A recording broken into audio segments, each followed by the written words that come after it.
les hommes de Dieu qui ont été mis à part pour nos édifications traversent des moments difficiles, vivent des moments difficiles.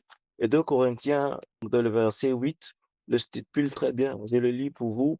Nous sommes pressés de toute manière, mais non réduits à l'extrémité, dans la détresse, mais non dans le désespoir, persécutés, mais non abandonnés, abattus, mais non perdus. Portons toujours avec nous dans notre corps la mort de Jésus, afin que la vie de Jésus soit manifestée dans notre corps. Et pour embellir cet atelier-là, nous avons invité des hommes de Dieu. Je vais commencer par position géographique. Je commence d'abord par la région du centre de l'Afrique, du côté de la République démocratique du Congo, où nous avons plus précisément à Kinshasa le pasteur Serge. Le pasteur Serge, c'est l'un de nos invités ce soir. Et je vais vous dire très brièvement qui est le pasteur Serge. Le pasteur Serge est marié à maman Julie, qui est c'est Mabiala, avec laquelle ils ont 4 fils. Il a 15 années pastorales, ce qui est un parcours assez phénoménal. Et l'église s'appelle l'église apostolique au Ghana. Je voudrais que l'on puisse saluer l'homme de Dieu. Bonsoir, homme de Dieu. Que Dieu vous bénisse. Merci beaucoup. Bonsoir. Merci. Bonsoir. Et nous avons notre pasteur ivoirien, le pasteur Paul, qui n'est pas encore là, et je prie le Seigneur qu'il fasse surface. Nous avons aussi un autre homme de Dieu, le ministre Hakim, qui lui se trouve du côté du Sénégal. Il est prophète, donc le ministère dans lequel il exerce, c'est le ministère donc prophétique, il est prophète, et il a 8 ans, 8 années de ministère. L'homme de Dieu n'est pas marié, il n'a pas d'enfant. Homme de Dieu, bonsoir, que Dieu vous bénisse pour votre présence. Oui, bonsoir, homme de Dieu. Merci beaucoup. Amen. Amen. Gloire au Seigneur. Et nous avons pas loin de nous, du côté de la France, un autre ministre qui répond au nom de Sami, le pasteur Sami Nguemba. Il a 5 années de ministère. C'est un homme marié, 5 enfants. Il est marié à Maman France. Bonsoir, pasteur. Bonsoir, bonsoir à vous, bonsoir à tout le monde. Que le Seigneur nous bénisse. Amen, amen, amen. Je voudrais aussi vous présenter brièvement certaines personnes avec lesquelles on travaille. Nous sommes la cellule du Christ. Et la cellule du Christ est un groupe de prière qui est composé de 7 hommes de Dieu. Ils sont tous appelés. Ils sont tous appelés au ministère. Ce sont des êtres qui sont passionnés du Christ. Ce sont des gens qui ont été connectés par le Saint-Esprit. Et c'est avec eux que j'ai la grâce de travailler. Nous avons le visionnaire donc, qui répond au nom de Yves Lumaya. Il est parmi nous ce soir, que je salue au passage. Et je voudrais pleinement lui dire merci pour l'autorisation qu'il a accordée pour cette première édition, atelier du ministre, du ministère et de l'administration dans le sous-thème, je répète, c'est le ministre sous pression. Donc, nous avons le frère Dina qui est là, nous avons le frère Peter qui est là, nous avons aussi le frère Jo qui malheureusement n'est pas avec nous ce soir, nous avons le frère Patrick qui sera chargé donc de la prière d'ouverture. Sans plus tarder, je voudrais demander à l'homme de Dieu, le bien-aimé frère Patrick, de pouvoir ouvrir cette session par une courte prière afin que nous puissions commencer au nom de Jésus-Christ notre prière. Que Dieu te bénisse, mon frère. Amen. Gloire au Seigneur. Toute gloire soit rendue à l'Éternel Dieu Tout-Puissant qui nous accorde cette grâce d'être réunis encore une fois. Je vais élever ma voix et ensemble, on va prier et invoquer la présence du Roi des Rois parmi nos Pères Tout-Puissants. Je te bénis, je te rends grâce encore une fois de plus pour les âmes que tu as réunies ce soir. Éternel Dieu, mon Roi, le souffle de vie, c'est toi qui l'accordes. Et c'est toi, Seigneur, mon Dieu, qui crée des opportunités comme celle-ci. Tu nous as appelés, nous avons répondu. Que ta grâce nous accompagne, Éternel, que ta présence soit réellement manifestée, Père. Et qu'en sortant d'ici, Seigneur Dieu Tout-Puissant, nous puissions sortir le visage éclairé par ta lumière, ta grâce, ta miséricorde. Nous sommes venus, Seigneur, avec nos fardeaux, nous sommes venus avec nos soucis, nous sommes venus avec nos louanges aussi. Tous, nous voulons les déposer, Seigneur, devant toi, auprès de ton trône, et que tu nous accordes, Seigneur, le repos dans ta présence. Ta parole dit, Seigneur, que celui qui repose dans tes parvis, Seigneur, repose sous toi et dans ta puissance, Seigneur. Nous prions, Père, que tu viennes encore inspirer chacun d'entre nous, Seigneur, toute personne qui va parler, sois inspiré par ton esprit, Père. Ta parole dit que c'est par la plénitude du cœur que la bouche parle. Qu'est-ce qu'il y a dans nos cœurs, toi seul le sais, Père. Nous prions que ton esprit vienne révéler, Seigneur, mon Dieu, mon roi, tes pensées, Seigneur, au-dedans même de nos cœurs. Et vers sortir cela par nos bouches, Éternel, pour que nous soyons le canal par lequel tu t'adresses à ton peuple. Tous ici, Père éternel, nous sommes devant toi comme des brebis. Et toi seul, ô Yeshua, tu es le bon berger. Dirige-nous, Seigneur, vers ce bon pâturage. Nous avons faim, nous avons soif. Tous comme nous sommes ici, nous avons soif et faim de toi. Nourris-nous abondamment. Et donne-nous, Éternel, autant pour que nous puissions aussi partager avec ceux qui nous entourent, afin que, Seigneur, les bonnes choses que nous recevons dans ta grâce ne soient pas, Seigneur, mon Dieu, exclusivement pour nous, mais pour toutes les personnes que tu amènes à notre disposition. Je te bénis, je te rends grâce, Éternel. Laisse que, après tout, toute gloire et louange, honneur, toi soit rendu, Père. Tout esprit, Seigneur, qui ne confesse pas ton nom, puisse être confondu maintenant au nom de Yeshua le Messie. Et que la gloire, la puissance, l'honneur te soient rendus au nom de ton Fils Jésus-Christ, Yeshua le Messie. Nous avons ainsi prié. Amen. Gloire au Seigneur. Nous voulons aussi saluer la présence de quelques participants qui sont avec nous ce soir. Soyez salués dans le nom de notre Seigneur Jésus-Christ. Merci pour votre présence. Cela nous fait du grand bien que de vous avoir à nos côtés. Merci de continuer à nous supporter. Merci pour vos prières et que dans sa grande miséricorde, le Seigneur se souvienne de vous. Hommes de Dieu, nous avons décidé de vous choisir. Nous, en tant qu'êtres humains, mais nous sommes convaincus que l'Esprit de Dieu vous a sélectionné pour le travail de ce soir. Mais je voudrais rapidement commencer d'abord par le pasteur Serge, lui poser une question très simple. Pour ceux qui se trouvent du côté de Kinshasa, elle se trouve où l'église apostolique Hosanna?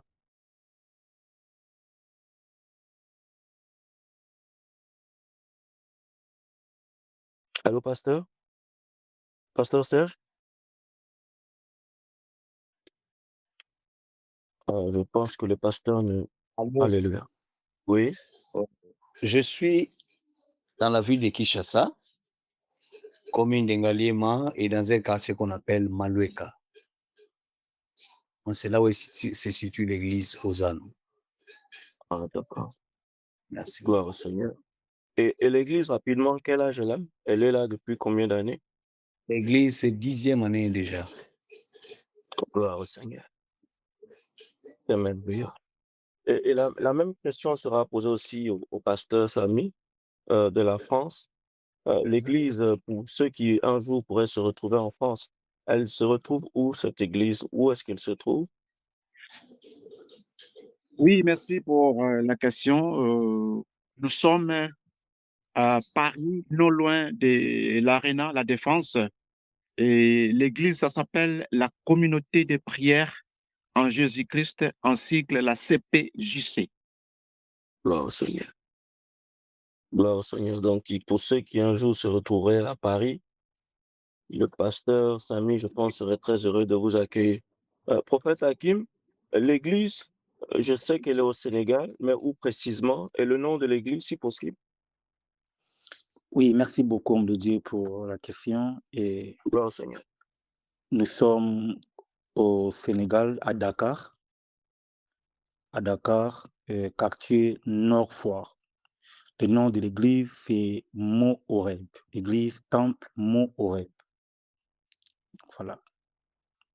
Et l'église à quel âge? Elle existe depuis combien de temps? Donc, ça dirait, hein, ça dirait. Ok. Ça dirait. Moi, j'ai quitté Congo, je viens ici, et j'ai déjà trouvé ça ici, donc ça dirait. Ah, d'accord, d'accord. Gloire au Seigneur. Gloire au Seigneur. Et je voulais aussi donner un peu la conduite des choses. C'est vrai que des questions seront posées au ministre de l'Éternel. Il y a déjà un carnaval de questions qui ont été préparées, mais je pourrais dire aussi à nos participants aux membres de la cellule du Christ qui sont permis d'ajouter des éléments de réponse selon leur expérience ou bien aussi de poser des questions aux hommes de Dieu.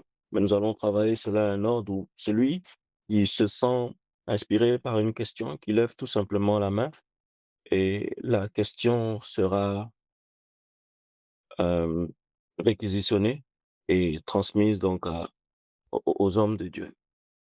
Ceci étant, nous allons commencer. Je voudrais euh, vous demander comme ça aux hommes de Dieu dans un premier temps, sous le thème que nous avons eu, le serviteur sous pression. Le serviteur sous pression.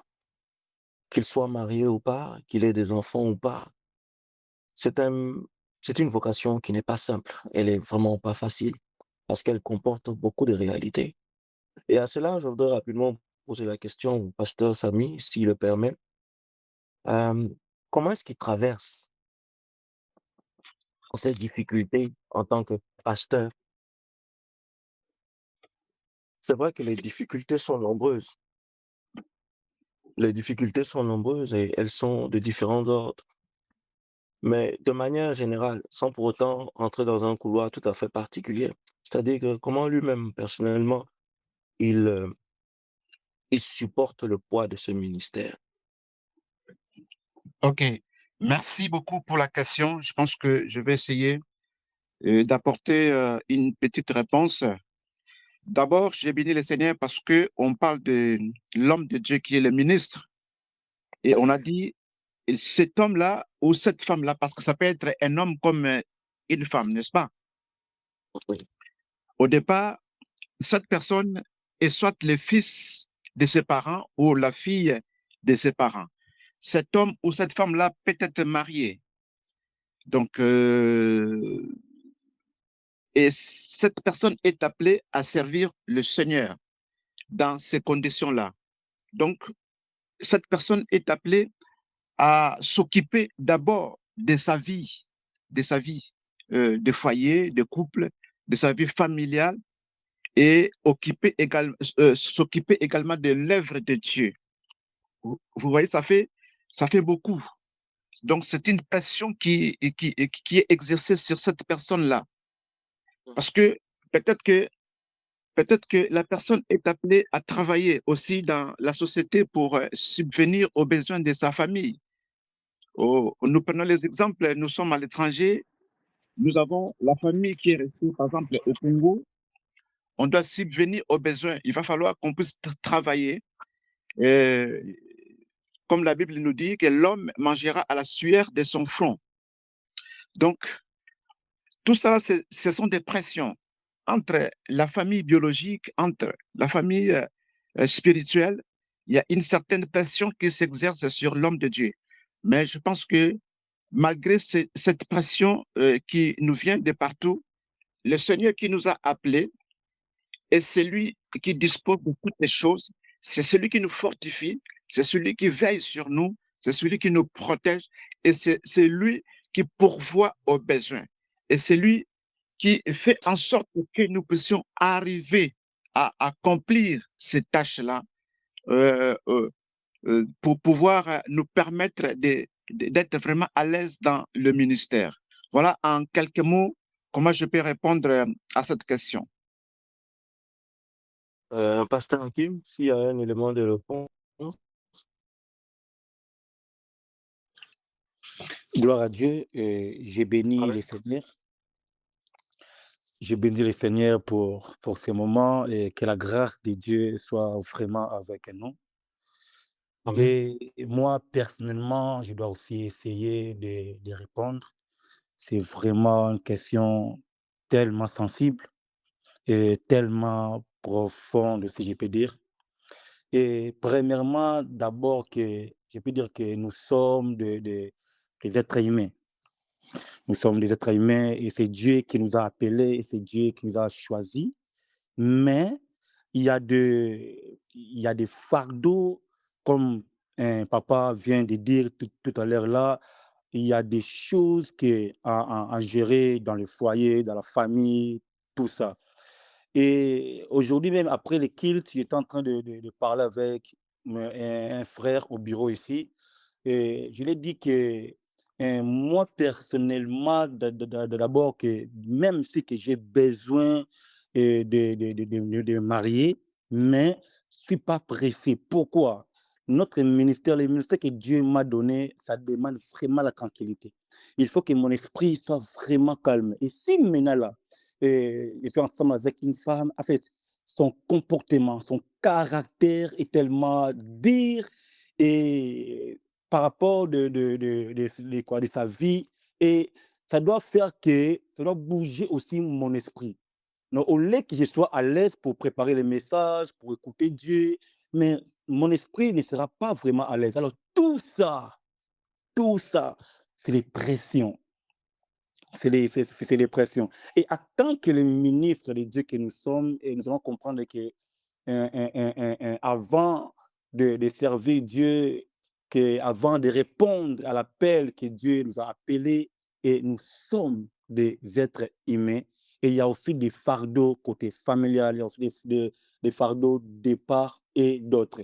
Mais à tout ça, Dieu qui nous a appelés, et il a dit, je serai avec vous. Donc cela veut dire qu'il ne nous abandonnera jamais.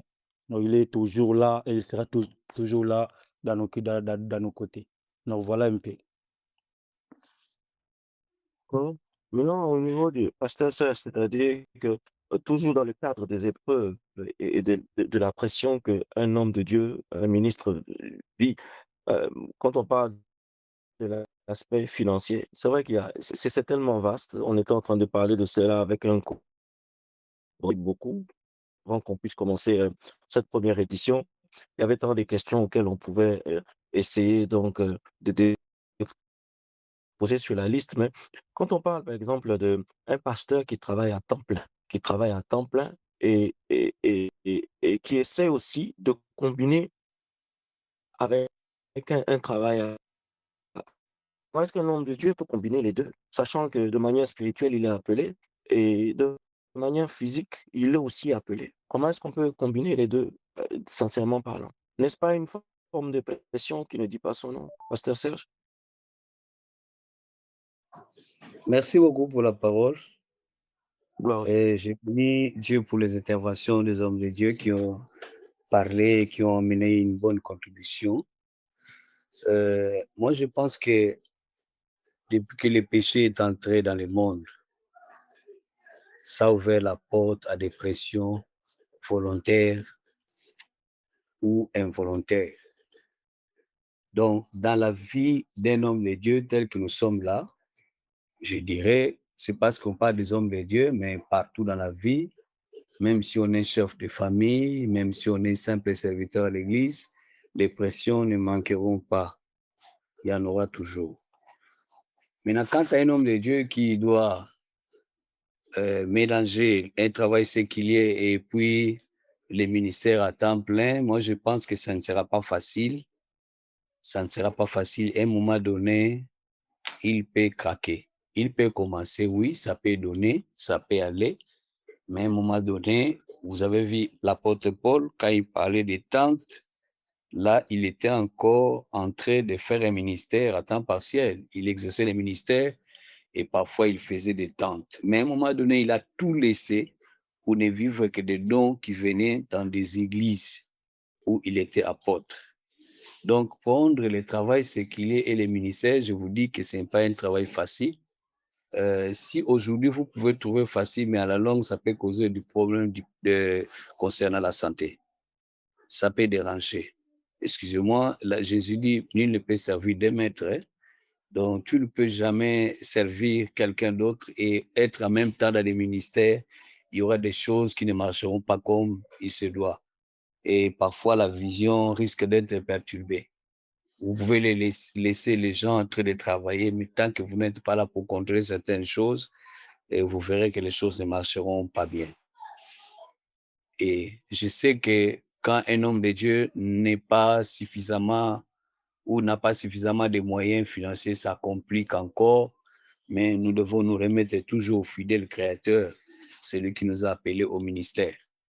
Et le ministère, nous ne l'exerçons pas par notre force, nous l'accomplissons par la force de celui qui nous a appelés. Donc Dieu est là pour nous communiquer la force afin que nous puissions réussir dans les ministères. Les pressions seront toujours là. Que vous soyez en temple ou pas, les pressions seront toujours là. À l'intérieur, tout comme à l'extérieur, dans ta maison, dans ta famille, comme l'homme de Dieu vient de dire, concernant les mariages, et sache que vous soyez marié ou pas, les pressions sur le plan ministériel existent toujours. Et nous allons connaître tout cela pendant que nous sommes en train d'exercer les ministères. Ceux qui ont exercé le ministère avant nous, lorsque vous leur demandez, ils diront l'histoire.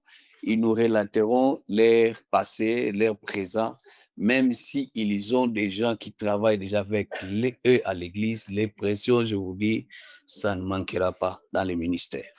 Merci beaucoup. Gloire au Seigneur.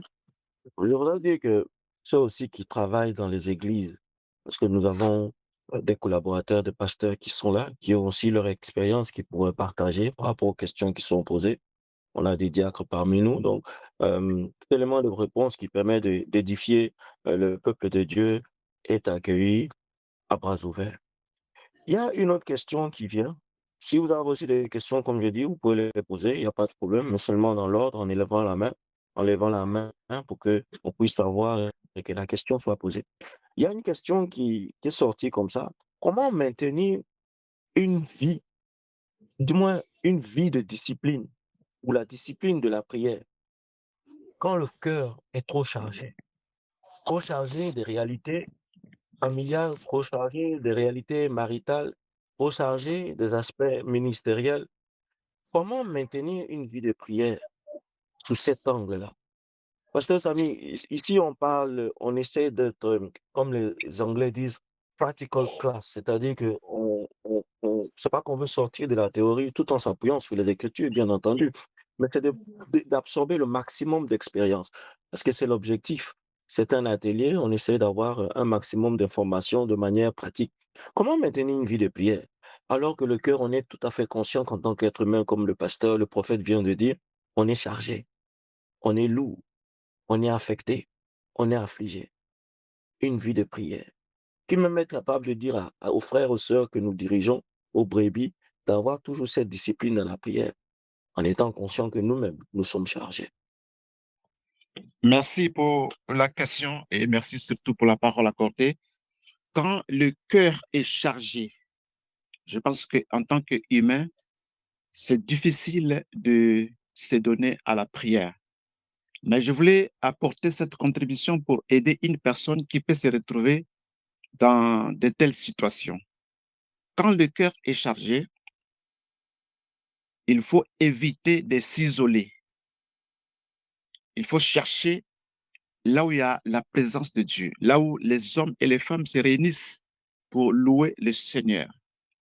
C'est là que le Seigneur va te parler. C'est là que le Seigneur va parler à ce cœur-là qui est chargé. Je suis sûr et certain que cette personne-là qui est partie, là où il y a la présence de Dieu, là où il y a une assemblée des enfants de Dieu, certainement Dieu va lui parler.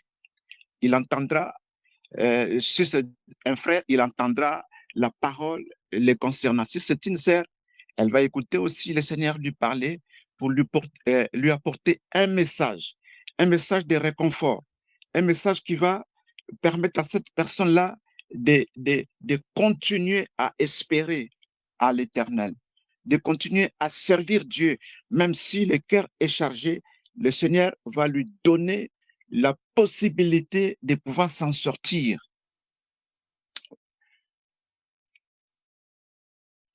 Je donne un exemple. Il y a quelqu'un qui est dans le problème financier. Cette personne ne sait pas, dans l'immédiat, trouver le moyen qu'il faut pour pouvoir régler son problème ou ses problèmes. Alors, son cœur est chargé. Il y a une pression qui arrive de gauche et de droite. Il y a une pression qui arrive de partout. Et lorsque tu te présentes devant la présence de Dieu, devant la face de Dieu, il y a une parole qui te vient pour te dire, par exemple, que Dieu est la réponse, Dieu est la solution. Il suffit tout simplement de garder cette parole. de mettre foi à cette parole et Dieu peut te donner une parole pour pouvoir parler, par exemple, aux débiteurs que voilà, donnez-moi le temps, laissez-moi le temps, à telle période, je vais libérer la situation et tout va se passer tranquillement. Et quand vous aurez cette parole-là, vous allez peut-être appeler le débiteur, parler avec et lui faire cette proposition. Il finira par accepter et après, vous aurez la paix du cœur. Voilà, c'est ce que je pouvais apporter comme réponse ou comme sagesse également à cette personne qui, dans son cœur, il y a le trouble.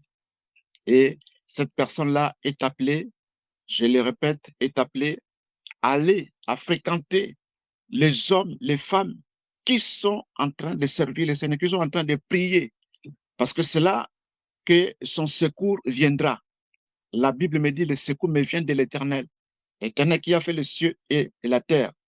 Ce n'est pas en s'éloignant de la prière, ce n'est pas en s'éloignant de l'Église, ce n'est pas en s'éloignant des hommes et des femmes de Dieu, mais plutôt les approcher dans la conversation. On ne sait jamais, tu peux entendre une parole comme ça qui va te fortifier, qui va te faire du bien, et lorsque tu vas y appliquer, et tu verras que la réponse te sera donnée facilement et tout se remettra en ordre. Voilà, c'est ce que je voulais apporter comme contribution par rapport à cette question. Merci. Gloire au Seigneur, gloire au Seigneur. Pasteur Serge, l'isolement, ça fait partie de euh, votre système de, je peux dire, de récupération, votre système de résolution, votre système de rechargement, c'est-à-dire, c'est vrai, ici on n'essaie pas de comparer les systèmes, mais l'approche est similaire. Il y a refus de s'isoler. Bon, merci beaucoup pour l'apport de l'homme de Dieu. L'isolement est bon lorsque vous vous approchez de Dieu. Lorsque vous prenez le temps de chercher l'Éternel dans la prière, on s'isole toujours. Et là, c'est bon. Mais quand tu t'isoles, pour ne pas être dans la présence du grand roi, je pense que ça sera très mauvais. Souvenez-vous de ce qui s'est passé dans les jardins d'Éden, comment le serpent est arrivé et a séduit Ève. Et Ève a mangé le fruit et elle a fait manger aussi son mari. C'est ainsi que le péché est entré dans le monde. L'isolement est bon quand on cherche l'Éternel. Je parlais de la solitude avec Dieu. Vous voyez ce que Jacob a fait quand ils avançaient, il est resté seul. Il a tout fait passer devant lui. Il est resté seul et il a lutté dans la prière. Donc, il savait qu'il devait affronter son grand frère et avec la promesse que le grand frère avait déjà promis, il cherchait à faire du mal à son petit frère. Et Jacob, quand il rentrait, il savait déjà qu'il doit faire face à quelqu'un devant lui. Alors, il est resté, il a combattu et il est sorti vainqueur. Vous savez l'histoire mieux que nous peut-être, comment Dieu a changé son nom et comment il a lutté contre les hommes, il a lutté contre Dieu, il est sorti vainqueur. Donc, quand on s'isole pour chercher l'Éternel, ça sera d'ailleurs une victoire pour nous. Et quand vous avez des problèmes dans le cœur, la première des choses, c'est pourquoi Josué 1:8 nous dit que ce livre de la loi soit toujours avec nous, en train de méditer nuit et jour ces livres afin de mettre en pratique tout ce qui est écrit. C'est alors que nous verrons le succès et la réussite. Quand le cœur est lourd, appliquons 1 Thessaloniciens chapitre 5 verset 17, la Bible déclare prier sans cesse. Priez quand même, vous n'avez pas besoin de prier. Priez quand bien même vous sentez que ce n'est pas facile de prier. Priez quand même, murmurez quelques mots. Ou si vous avez la grâce de parler en langue, priez en langue. Et vous verrez des solutions arriver dans la vie. Et quand le cœur est accablé par des problèmes, Il faut, comme le pasteur a dit, ce n'est pas en vain, on parle de communion fraternelle. Il faut aller là où il y a tes frères. La Bible déclare, nous devons porter les fardeaux les uns les autres. Galates 6d. Galates 6d, nous devons porter les fardeaux les uns les autres. Celui qui cherche à garder le poids du problème qui est dans son cœur seul, il finira par tomber s'il n'est pas efficace. Mais lorsque vous partagez avec un homme de Dieu, vous partagez avec votre frère dans la foi, et ça va vous amener dans la prière, et là, la solution sera trouvée. Donc, il y a des choses impossibles qui peuvent arriver et qui peuvent se présenter sous forme de pression, mais lorsqu'on est devant la face du grand roi, des choses peuvent changer. Lamentation 3:21, et là, Jérémie qui parle, quand il sent qu'il y a un ça ne va pas. Mais la Bible dit, voici ce que je vais repasser à mon cœur. Donc le cœur est rempli de problèmes, comme lui aussi, vous savez qu'il était appelé le prophète des malheurs. Donc il a subi des pressions terribles dans sa vie. Il pouvait même abandonner son ministère, mais il n'a pas pu le faire parce qu'il faisait repasser quelque chose dans son cœur. Lamentation 3:21. Et ce qui s'est passé dans son cœur lui donnait de l'espérance.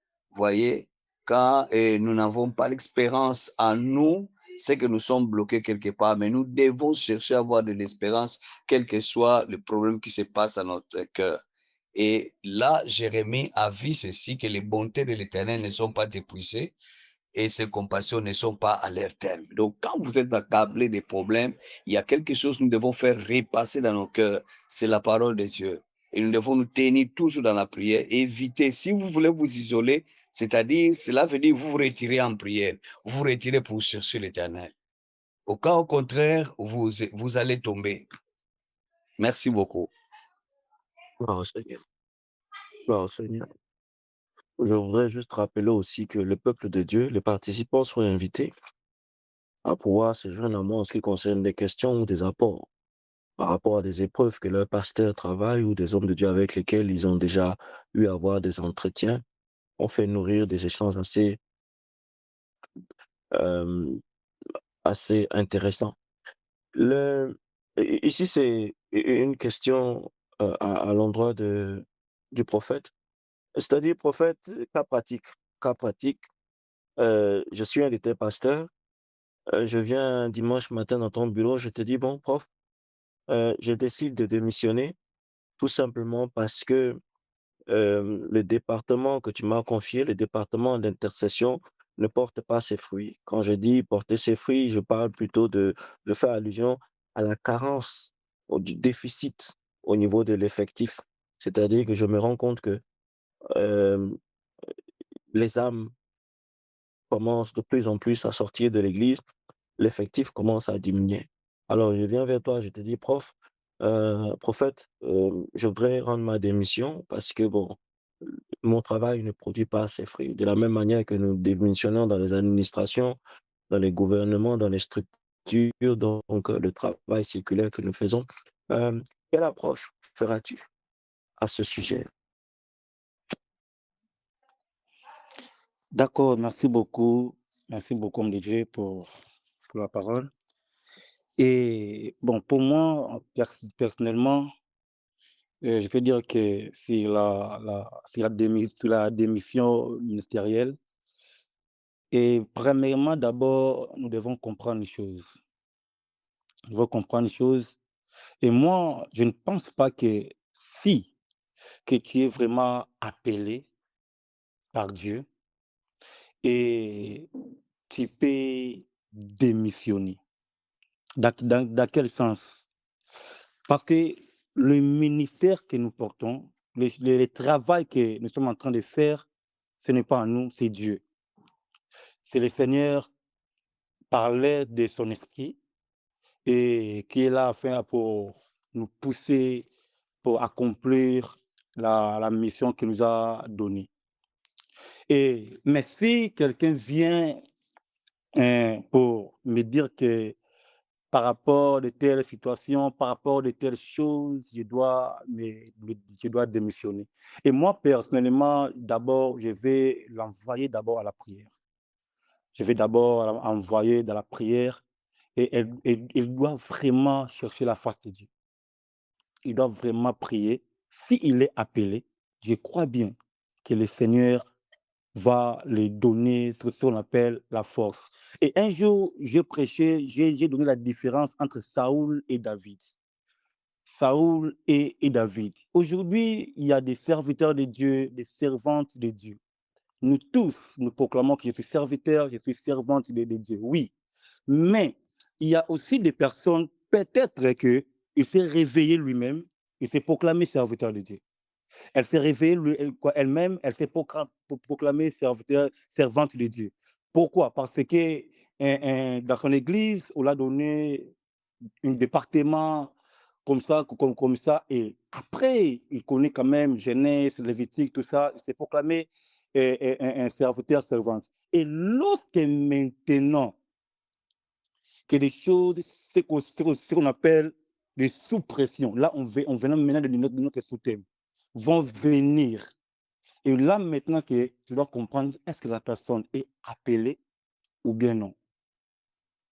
Si le membre commence à diminuer, tu dois entrer dans la prière, tu dois chercher Dieu, tu dois appliquer l'évangélisation, tu dois changer les méthodes, ou bien les systèmes.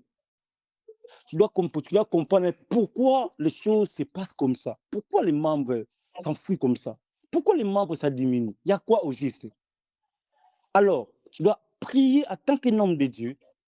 Tu dois prier pour demander à Dieu, il y a quoi? Je connais, j'ai un mentor, il est au Congo. Les choses là, ça arriver dans son ministère. Le membre, ça diminue, tout ça. Et il a fait quelque chose tellement, ça m'a beaucoup touché. Il est monté à Luzizi, là, pendant 6 mois. Pendant 6 mois à Luzizi, là, il a prié le Seigneur. Il a prié, il a posé son corps à Dieu.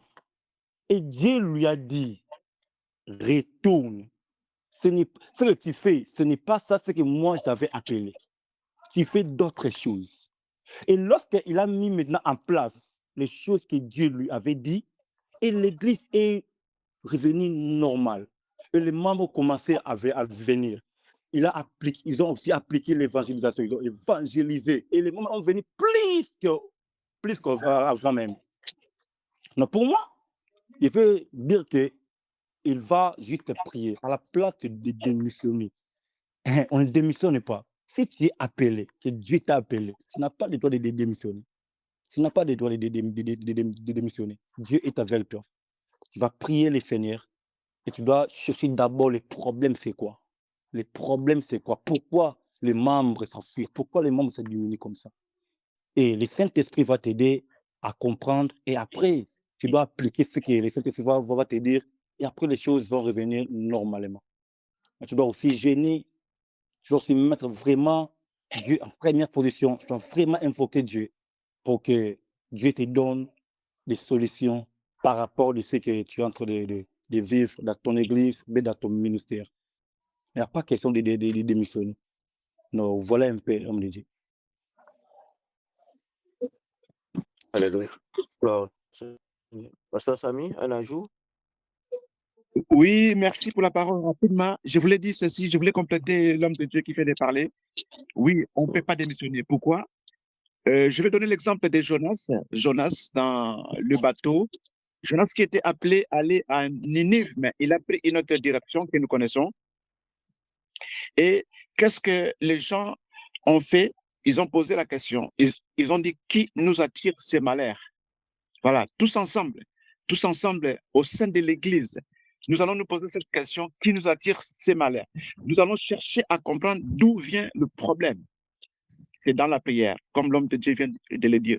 Et quand on a trouvé d'où venait le problème, on a jeté le problème dans l'eau. C'est-à-dire, pour nous, on voit l'image de Jonas, mais en réalité, on a jeté le problème dans l'eau.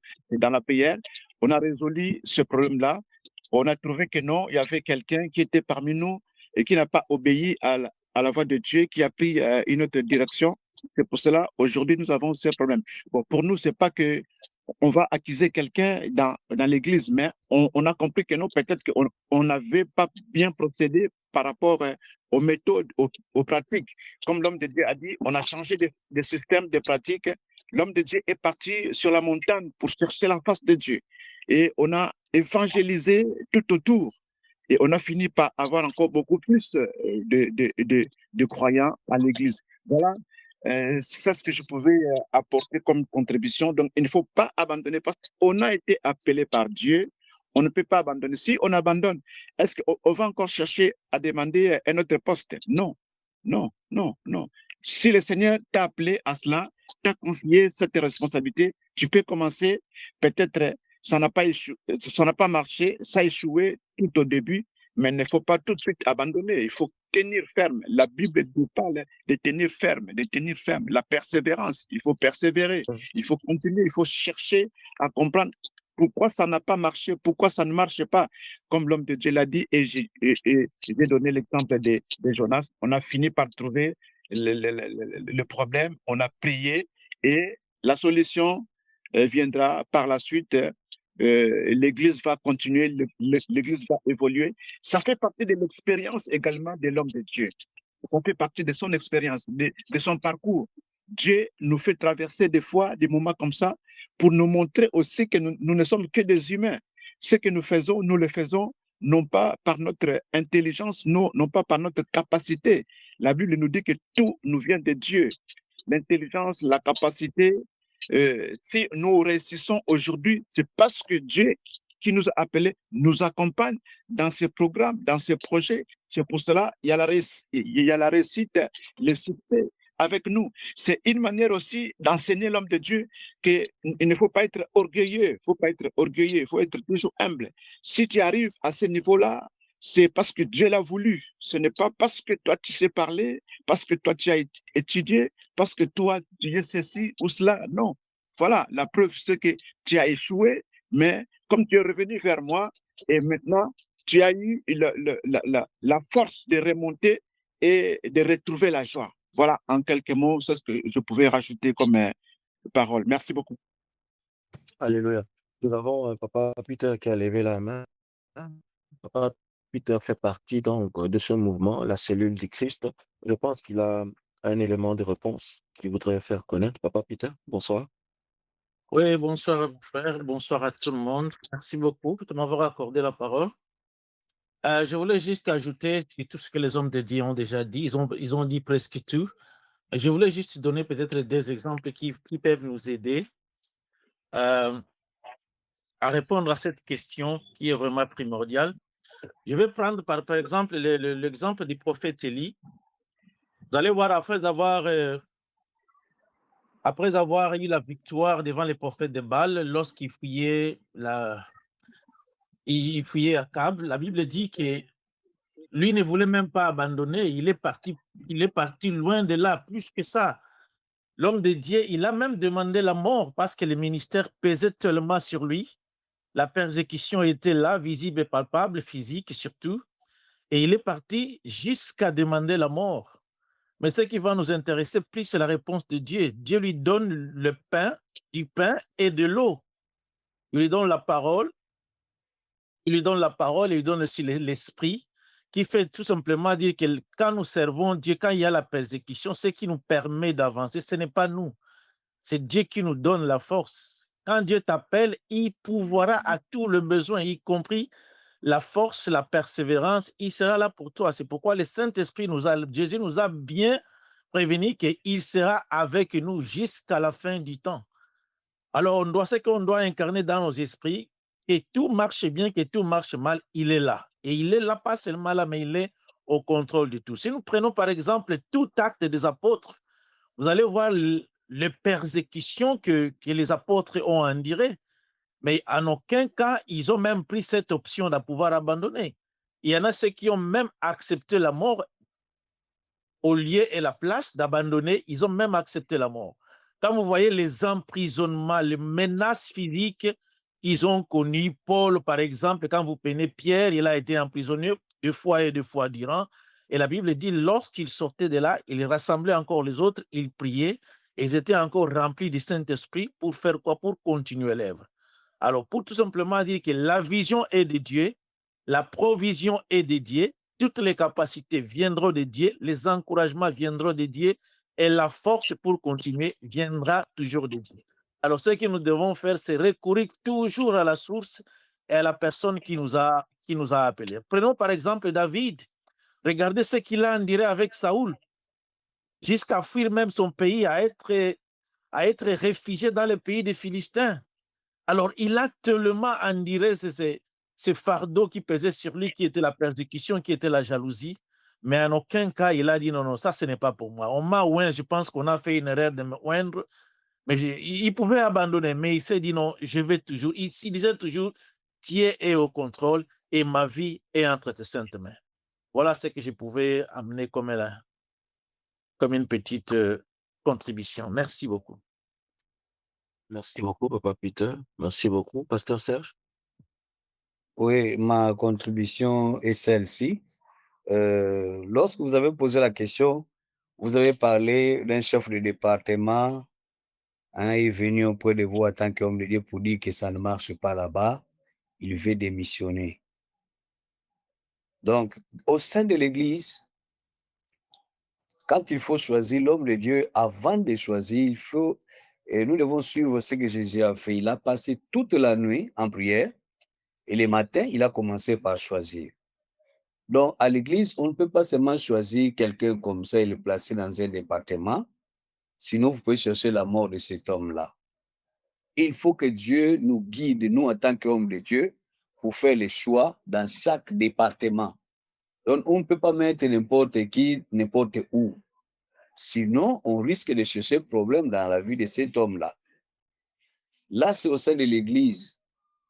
Je parle au ministre Titel ou au ministère Titel.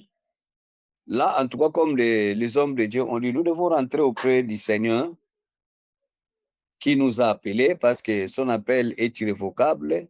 Il ne se répand pas de son appel ni de ses dons. Nous devons rentrer à ses pieds, au pied de celui qui nous a appelés. Et c'est à lui de nous donner des directives et de savoir qu'est-ce qu'on peut faire pour ne pas démissionner. Mais ceux qui sont avec nous à l'église, il peut changer. Chef de département de la jeunesse, quand il vous dit que ça ne va pas là-bas, et tu peux le changer. C'est un département, tu peux le changer, tu prends une autre personne, tu mets. Et nous devons savoir, ce qui concerne les ministères, il y a les ministres appelés authentiquement par Dieu et il y a les ministres de l'église. Voyez, les ministres de l'église, c'est-à-dire les pasteurs. Moi, j'ai connu un homme de Dieu, il était diacre. Les pasteurs voulant voir un cercle qui vont l'appuyer à l'église, il prend les diacres, il leur donne comme étant pasteur. Mais cet homme-là, jusqu'aujourd'hui, il souffre. Tu vois, il y a des serviteurs de l'église, il y a des serviteurs que Dieu lui-même a appelés. Ils sont des serviteurs authentiques. Ceux qui travaillent à l'église peuvent être sous la direction du pasteur, selon la volonté de l'homme de Dieu qui est là. Il prend, par exemple, dans le département de maman, il dit que c'est maman même, il prend cette dame-là, il le met là-bas, puisqu'il sait que par cette dame-là, il peut avoir des moyens, et ces dames-là peuvent parler de lui. Ça existe chez nous, on a vécu ça beaucoup. Mais les gens qui ont les ministères authentiques, c'est là, ils connaissent des choses terribles dans leur vie et ils doivent savoir s'y porter tout ce qu'ils peuvent endurer. Et j'aime un verset dans la Bible, Acte 14, 22. Acte 14, 22, l'apôtre Paul était en train de fortifier les disciples. Acte 22, 14, la Bible déclare, fortifiant l'esprit des disciples, les exhortant à persévérer dans la foi, et disant que c'est par beaucoup de tribulations qu'il nous faut entrer dans le royaume de Dieu. Vous voyez, tout ce que nous sommes en train de vivre, des pressions, des problèmes, la Bible, l'apôtre Paul ici, il était en train d'exhorter les disciples qu'il nous faut avec beaucoup de tribulations, beaucoup de problèmes. Ici, je ne parle pas de la grande tribulation, des choses que nous sommes en train de voir, des choses qui sont en train de nous déranger, d'être là, de nous stresser et de nous troubler parfois les cœurs. Paul dit aux disciples, c'est avec beaucoup de ces choses-là qu'il nous faut pour entrer dans le royaume des cieux. Et ça fait partie de notre héritage. Marc l'a dit. Celui qui aura tout quitté à cause de moi héritera telle chose, mais aussi avec des persécutions. Ça, nous devons enseigner cela à l'Église pour que nous sachions faire face à des pressions, à des problèmes qui peuvent venir dans notre vie. La Bible est un tableau, est un livre de vie qui nous instruit dans toutes choses. Donc, l'apôtre Paul dit, persévérer dans la foi, et en disant ce genre-là, c'est avec beaucoup de tribulations qu'il nous faut. Donc, quiconque veut entrer dans le royaume des cieux, il doit s'attendre à ça. Il ne doit pas s'attendre à une vie placée comme un gâteau placé sur un plateau, là on te présente pour manger. Non, la vie chrétienne, on ne doit pas la présenter comme une vie facile.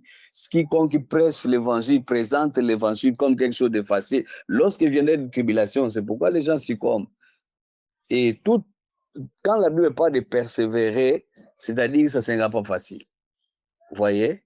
Et nous devons enseigner aux disciples, à ceux qui sont avec nous, mais quant au choix de ceux qui doivent travailler avec nous, pasteur, nous devons nous rassurer que celui-là peut aller avec vous au combat. Hein, mais s'il n'est pas fort d'aller avec vous au combat, faisons comme Gédéon, comme Dieu faisait le choix jusqu'à 300 personnes. Vous voyez? Donc, tous n'ont pas la même force comme vous. Tous n'auront pas la même force dans les départements là que vous voyez. Il y en a qui vont travailler pour leur propre compte et cela sera en défaveur du ministère que Dieu vous a confié gérer. Nous devons savoir toutes ces choses. Quand quelqu'un du genre là vient vous demander, pasteur, ça ne va pas, je ne saurais pas. Oui, il faut voir, est-ce que quand tu avais choisi, tu l'avais choisi en prière, parce que l'homme qui est choisi par la prière, Dieu lui donne toujours la force. Si vous l'avez choisi par sentiment, ce n'est que normal qu'il présente ces caractéristiques-là. Parce qu'il n'a pas été choisi par la puissance de l'esprit, mais il a été choisi selon la chair. Merci beaucoup, c'est ça notre petite contribution. Donc la démission n'honore pas le Seigneur. Mais si quelqu'un veut démissionner, il faut vérifier. L'appel est authentique. Si l'appel n'est pas authentique, laissez-le. Sinon, il sera comme des fils, de 7 fils de Séva. Vous voyez? Donc, laissez-les. Sinon, il va se perdre. Si l'appel n'est pas authentique, en tout cas, déclasse facilement. Sinon, tu vas exposer quelqu'un en danger. Merci beaucoup. Alléluia, merci. Je voudrais saluer ceux qui nous ont rejoints pendant le cours de cette émission. Salutations à vous, hommes de Dieu. Nous sommes en train de parler, donc, notre thème principal, c'est le ministre, le ministère et l'administration. Juste pour faire un rappel, ici, on parle de l'homme de Dieu dans son office et ce qu'il fait. Le sous-thème que nous avons choisi par la vertu du Saint-Esprit, c'est le ministre sous pression. Donc, nous sommes en train de poser des questions. Les hommes de Dieu sont en train de recevoir des questions. Donc, sentez-vous libre. S'il y a un ajout que vous voulez apporter, s'il y a un point d'interrogation, s'il y a une question que vous voulez soulever, vous êtes les bienvenus. Toujours dans le domaine du cas pratique, je voudrais m'adresser aux hommes de Dieu. Il y a une situation vraiment cas pratique. Nous sommes dans le cas pratique parce que nous voulons aider les plus jeunes dans la foi, nous voulons aider les plus jeunes dans le ministère. Et ici, tout le monde est bien et bonnement accepté dans des éléments de réponse. Il y a un cas pratique qui s'est présenté. Il y a un fidèle de l'Église qui, qui a prêté de l'argent, du moins qui allait demander à ce que l'Église lui prête de l'argent. Donc, il est allé voir le pasteur. Et le montant était quand même colossal. C'était un montant suffisamment énorme. Alors, il va vers l'homme de Dieu, il dit, bon, écoute, voilà, nous nous entendons sur telle période, dans tel nombre de mois ou dans tel nombre de semaines, je te rembourse. Bon, l'homme de Dieu lui fait confiance et demande à ce que les fonds soient débloqués. Et quand arrive la date butoir, le jour du paiement ou le jour du remboursement, euh, le créancier donc se fait rare. C'est-à-dire qu'on ne le voit plus et ça devient autre chose. Donc, comme on dit dans un certain langage, ça devient le pasteur et l'homme de Dieu. Sachant que le montant est colossal. C'est-à-dire, qu'est-ce que l'homme de Dieu est censé faire? On exclut automatiquement la justice parce qu'on ne veut pas que le frère ou du moins l'âme du Seigneur a en prison sa pratique. Pasteur Sabou, qu'est-ce qu'on fait? Ouais, merci beaucoup pour la question pour ces cas pratiques. Voilà que l'Église existe et que voilà, il y a quelqu'un qui se trouve dans les besoins et vient voir l'homme de Dieu pour demander de l'aide. Je pense que l'Église, en dehors de la parole prêchée, en dehors de la prière, en dehors de tout ce que nous pouvons faire, la Bible nous demande encore de faire du bien envers tous. La Bible nous dit, faites du bien à tous les hommes. Et surtout, la Bible souligne, là je suis dans le livre des Galates, la Bible souligne en disant que surtout envers le frère ou le sœur avec qui on partage la même foi. Bon, donc là, moi, je pense que de un, l'Église a joué également son rôle de pouvoir faire du bien à quelqu'un qui se trouve dans les besoins, aider la personne, trouver la solution à son problème. Et l'Église a donné de l'argent. Maintenant, c'est à la personne, au frère qui a reçu, parce que c'est une question de parole. La Bible nous dit, ne tarde, si tu as fait un vœu, ne tarde pas à l'accomplir. Voilà, quand tu as pris cet engagement, tu as pris la dette, tu as pris l'argent de l'Église et tu as dit que je veux rembourser à telle période. Si tu n'arrives pas à rembourser, je pense qu'il va falloir revenir encore vers l'Église, vers l'homme de Dieu, vers le comité de l'Église, je ne sais pas, le pasteur ou le diacre et le conducteur de l'Église pour dire que non, je n'ai pas pu, mais donnez-moi encore du temps. Mais le fait de disparaître, de ne plus faire signe de vie, là, ce n'est pas bon. Là, tu n'as pas honoré ta parole.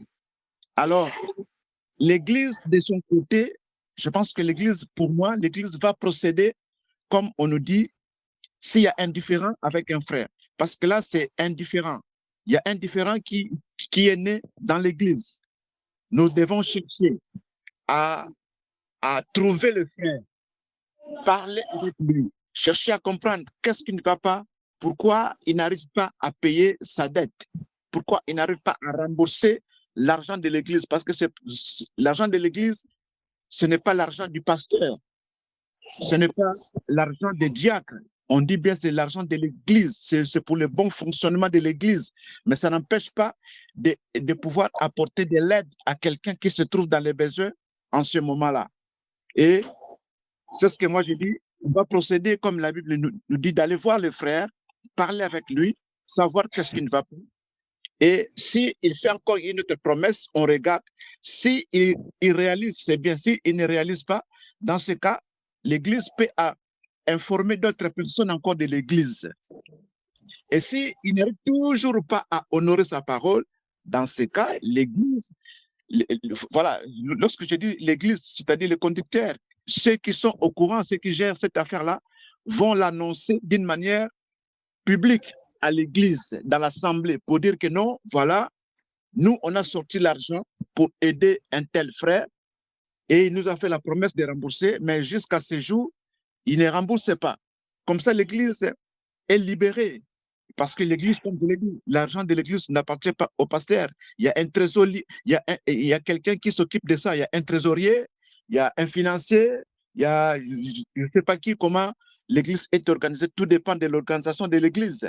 Donc, je pense que dans ce cas, l'Église sera libérée, sera dégagée. Au moins, personne ne viendra réclamer cet argent auprès du pasteur, comme quoi que non, peut-être que le pasteur a utilisé cet argent pour ses besoins personnels, ou personne ne viendra réclamer cet argent auprès du conducteur pour dire que non, vous avez magouillé, vous avez volé l'argent de l'Église. Non, cet argent a été utilisé pour soutenir quelqu'un, mais au final, on a eu des problèmes. Cet argent n'est pas revenu dans la caisse de l'Église et ça nous pose problème. Au moins, tout le monde est informé et puis ça va créer un climat de paix au niveau de l'Église. Voilà ce que moi, je pouvais apporter comme contribution. Merci beaucoup. Alléluia. Je ne sais pas. Papa Peter, la main est toujours levée ou bien c'est un autre cas? Pasteur Serge, je vois les mains sont levées. Je ne sais pas si c'est pour des interventions. Ça, c'est l'ancienne main pour moi. C'est l'ancienne main. Oh. Moi, de l'enseignement. je viens de lever la main. D'accord.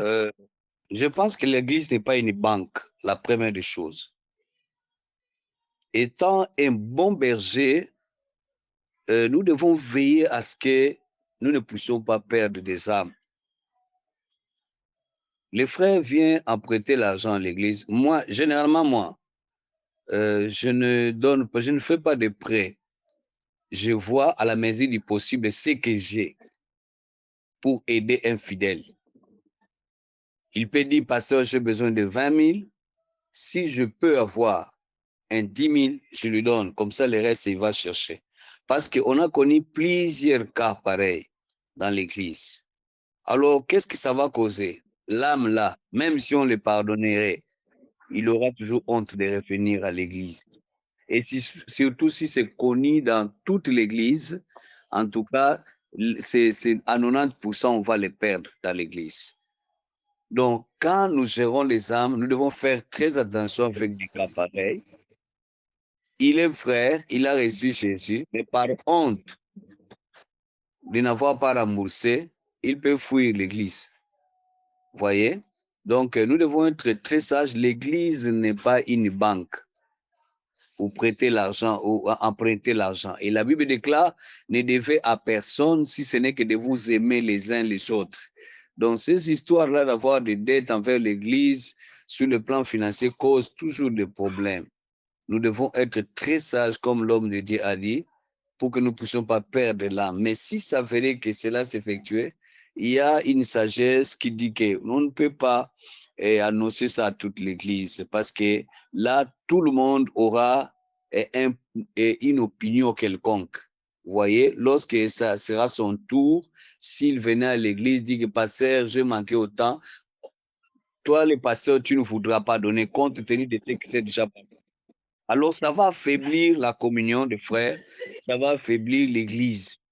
Donc, pour ce, il faut que chacune des églises trouve un moyen. S'il y a un frère dans les besoins, il faut chercher comment l'aider. Comment l'aider, que ça ne soit pas connu dans toute l'église, sinon toute votre caisse sera vidée. Vous voyez, alors l'église a aussi besoin d'argent pour autre chose. Il y a des orphelins, il y a des veuves, il y a des enfants abandonnés. Mais si quelqu'un vous vide déjà la caisse, vous ne saurez pas répondre aux besoins sociaux. Donc, nous devons être très prudents à ces gens de frères. En tout cas, vous, les pasteurs, vous allez pardonner. Et surtout, vous, en tant que pasteur, vous devez reconnaître votre erreur parce que vous avez exposé votre brebis à des choses qui ne pouvaient pas. Et il faut toujours avoir le discernement. Et quant au frère, ça s'appelle habit de confiance. Vous voyez, quelqu'un qui s'habille déjà et n'est plus d'une de confiance. Vous voyez, prochainement, il viendra. Nous allons rester dans la communion fraternelle. Mais quant à ces domaines-là, l'Église sera très sceptique à son égard. Merci beaucoup. Alléluia. Alléluia. Nous avons le pasteur Paul Soé de la Côte d'Ivoire, 25 ans de ministère. Il n'est pas marié, pas d'enfant. Il a levé la main. Bonsoir, pasteur. Que Dieu te bénisse. Amen. Gloire au Seigneur. Moi, serviteur Billy, je voudrais rendre grâce à Dieu pour cet atelier que le Seigneur a inspiré. Je voudrais aussi d'une lumière pour tous ceux qui sont en ligne, serviteurs appelés et autres dont je ne connais pas vraiment les statuts. Dans tous les cas, voilà, je bénis le nom du Seigneur pour votre vie. Ce que je voulais signer, c'est que un pasteur tout à l'heure a souligné, a pointé du doigt ce fait que l'Église n'est pas un microfinance. L'Église n'est pas... D'abord, il y a une petite erreur que certaines églises commettent, il y a des églises qui font peut-être chaque fin du mois, mais chaque année, ils font le bilan et ou bien chaque culte, mais chaque événement qui donne le montant qu'ils ont eu par mois, le montant qu'ils ont eu par mois, par semaine, mais je vais dire par an, mais par chaque mois, ils donnent le montant global de l'argent. Donc, ça, c'est une erreur.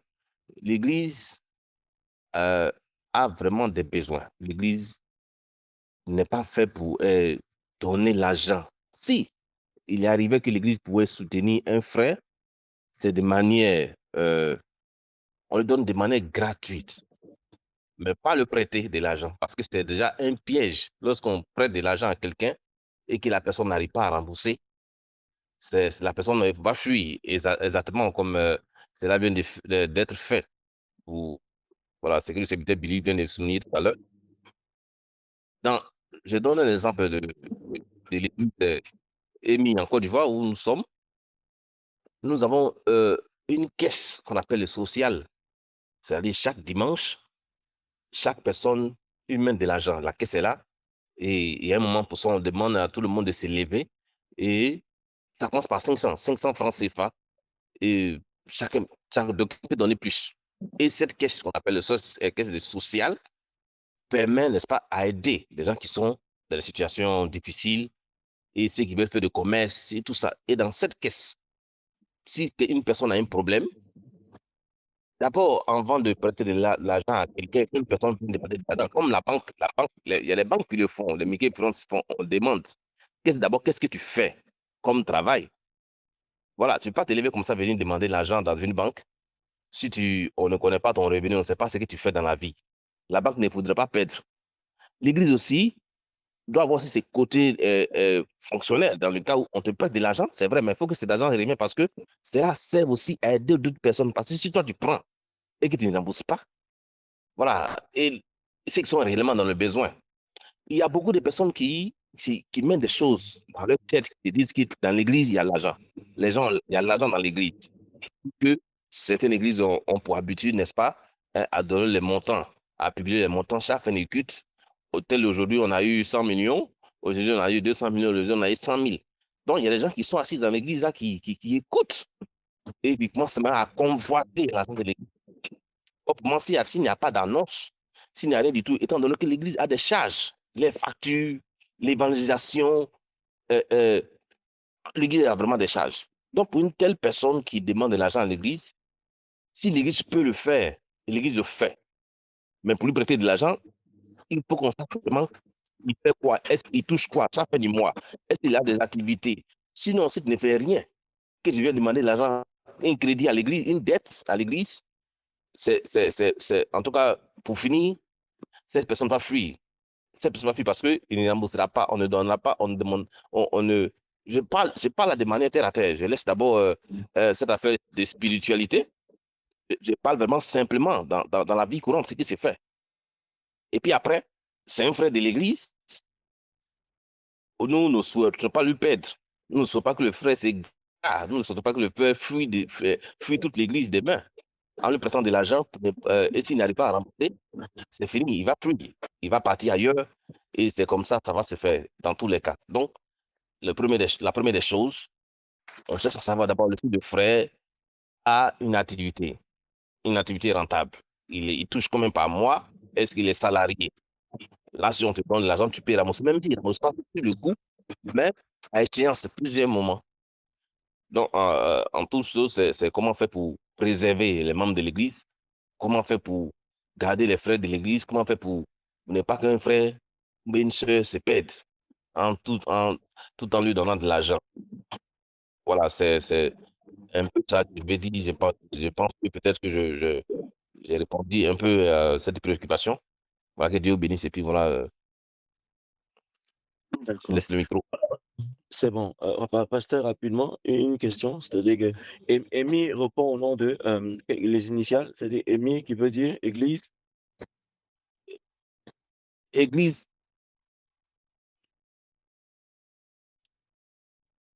missionnaire internationale du réveil, la résurrection. Église missionnaire internationale du réveil, la résurrection. Voilà, l'église, c'est une annette de l'église EIB de Bruxelles, Église internationale de Bruxelles, Avec le pasteur Kibout. avec le pasteur Kibutu Célestin. Ok. Gloire au Seigneur. Papa Peter, la main, c'est la nouvelle main? Oui, c'est la nouvelle, oui. Ok. Je prendrai peut-être une ou deux minutes. Bon, ce que je voulais dire, je parle ici en tant que en tant que financier de l'Église. C'est quelque chose que j'ai fait depuis très longtemps, gérer la finance de l'Église. Moi, je pense que Papa Billy a souligné quelque chose de très important et c'est que l'Église ne peut pas faire. Parce que Papa Billy a souligné bien qu'ils ont donné à cette personne un montant colossal. Et là, ça dit tout. Là, c'est une erreur grave qu'une Église ne peut pas Oui, faire. Vous ne pouvez pas donner un montant, une somme colossale à une personne. Parce que là, d'abord, s'il y a un problème qui arrive demain à l'église, vous ne saurez pas régler parce que quelqu'un a pris presque tout. Donc, vous avez été mis par l'émotion, par ce qu'il a présenté comme problème et vous lui donnez presque tout. Vous videz presque l'église. Et lorsqu'il y a un besoin maintenant communautaire de toute l'église, vous ne saurez pas répondre à cela.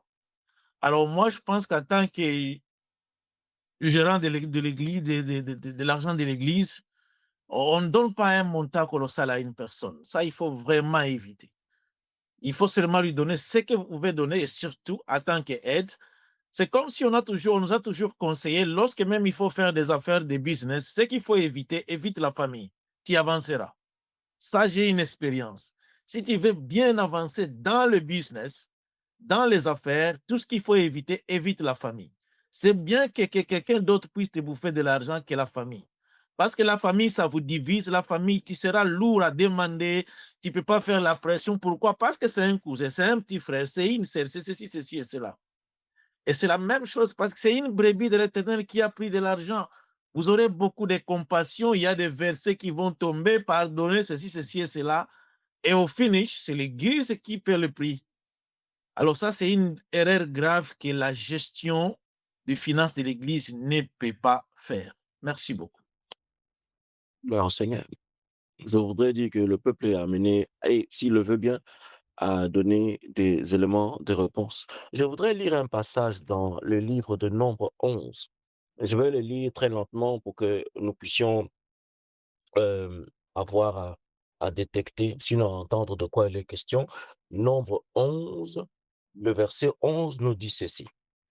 Moïse fut attristé et il dit à l'Éternel, deux points, pourquoi affliges-tu ton serviteur? Et pourquoi n'ai-je pas trouvé grâce à tes yeux que tu aies mis sur moi la charge de tout ce peuple? Je voudrais dire que nous sommes dans le cadre toujours de ce serviteur, ce ministre qui est sous pression. Alors, je vais rapidement aller du côté du Sénégal, là où se trouve le prophète Hakim. Ici, c'est plutôt intime, c'est plutôt personnel, c'est quelque chose que si l'homme de Dieu le veut bien, il peut partager. Pasteur Hakim, depuis toutes ces années donc d'expérience ministérielle, es-tu déjà arrivé à un point où tu te poses la même question que Moïse, qui est pourquoi m'affliges-tu, Seigneur, dans un esprit de tristesse? Est-ce que cela t'est déjà arrivé? Parce que quelque part aussi, c'est une pression. Mais oui, hein. Oui, oui. Oui, oui. Ça m'a beaucoup, beaucoup vraiment arrivé. Il y a des fois, tu peux commencer à regarder ta vie et tu sais que tu es serviteur de Dieu, tu sers le Seigneur, tu pries pour les gens et Dieu t'utilise. Et il y a des fois même que quelqu'un aussi a des problèmes dans toutes les façons et toi tu es là pour résoudre tout ça, côté physique et spirituel dans tous les domaines. Mais tu regardes ta vie, tu vois que c'est tellement différent. C'est tellement différent. Et un jour, j'étais à Mangengengue, là, j'étais au Congo. J'étais en train de prier. Enfin, j'ai dit à Dieu, mais tu me parles pour les gens. Je prophétise, je donne des paroles, tout ça, c'est que tu me dis pour les gens. Mais pour moi, Seigneur, j'ai aussi besoin de t'écouter. Parce que là, je suis tellement fatigué. Tu peux te réveiller le matin. Bon, nous sommes des serviteurs de Dieu, nous tous. Tu peux te réveiller ce matin, tu mates même un petit rien pour acheter du pain, pour prendre même un petit déjeuner.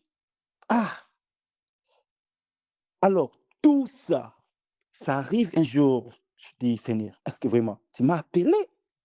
Ou bien moi-même, je me suis réveillé, je me suis proclamé serviteur.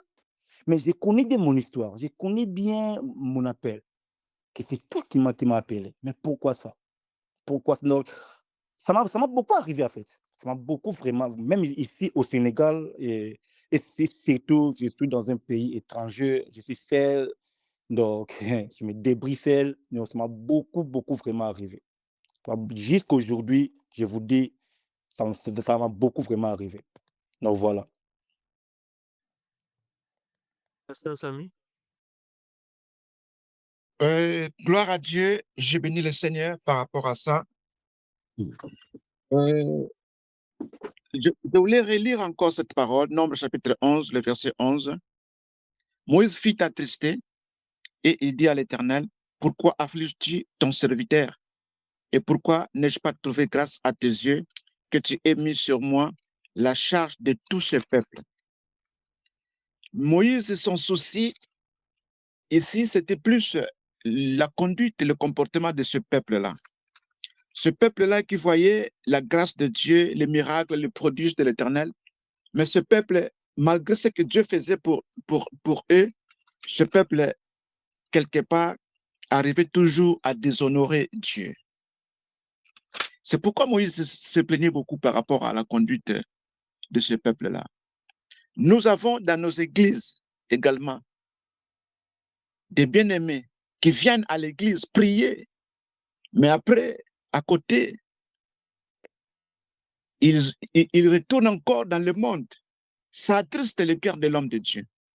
L'homme de Dieu va se poser des questions, mais Seigneur, je prêche la parole tous les jours ici, j'enseigne la, la, la bonne nouvelle, l'évangile de Jésus-Christ. Repentez-vous, changez de vie, abandonnez le mal. Mais ce peuple est toujours dans le mal. C'est difficile pour l'homme de Dieu. C'est comme si le travail qu'il est en train de faire est nul. Voilà. Il se pose cette question-là. Moïse se fit attester et dit à l'Éternel, pourquoi affliges-tu ton serviteur? Parce que si tu prends le verset 12, on nous dit, est-ce moi qui ai conçu ce peuple? Est-ce moi qui l'ai enfanté pour que tu me dises, porte-le sur ton sein, comme les nourriciers qui portent un enfant jusqu'au pays que tu as juré à ce père de lui donner? Voilà, donc Moïse était appelé par Dieu à supporter ce peuple-là, malgré tout ce que ce peuple-là faisait, malgré ce que Dieu faisait dans la vie de ce peuple-là. Donc ça nous arrive aussi, tu regardes, mais pourquoi vous avez le cœur endurci jusqu'à ce jour, jusqu'à présent? Pourquoi vous ne comprenez pas? Écoutez, je vais vous donner un exemple. Je vais vous donner un exemple dans notre propre église. Je parle de notre église, là où je suis pasteur. Il y a un musicien congolais qui est venu ici à Paris et qui a joué, je ne vais pas faire la publicité de cet homme, mais il est passé au Zénith de Paris. C'est vendredi. Nous sommes aujourd'hui dimanche. C'est vendredi. Il est passé au Zénith de Paris pour un concert et il a fait son concert. Si je vous dis que j'ai retrouvé, parce que j'ai vu les images, ils ont posté leurs images sur les réseaux sociaux, j'ai vu les images, j'ai retrouvé quelques membres de l'église qui étaient là-bas, en train de chanter, de danser avec ce musicien-là, profane. Vous imaginez combien les pasteurs seraient attristés? Moi, ça m'a fait mal. J'ai dit, oh Seigneur, jusqu'à quand ce peuple comprendra que non, il ne faut plus retourner à ces choses-là. Ce sont les choses du passé. Nous avons quitté ce monde-là. Nous sommes maintenant avec le Seigneur. Plus question de faire marche en arrière. Mais et il continue encore à faire marche en arrière. Ça attriste l'homme de Dieu. Vous comprenez? Juste ça, cet exemple-là. Voilà. Si vous pouvez encore les développer, ça sera encore mieux. Voilà, donc je m'arrête juste là pour laisser aussi la place aux autres de pouvoir compléter. Merci.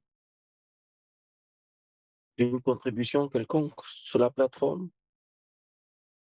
Quelqu'un a quelque chose à dire en dehors des ministres, des hommes de Dieu, des appelés?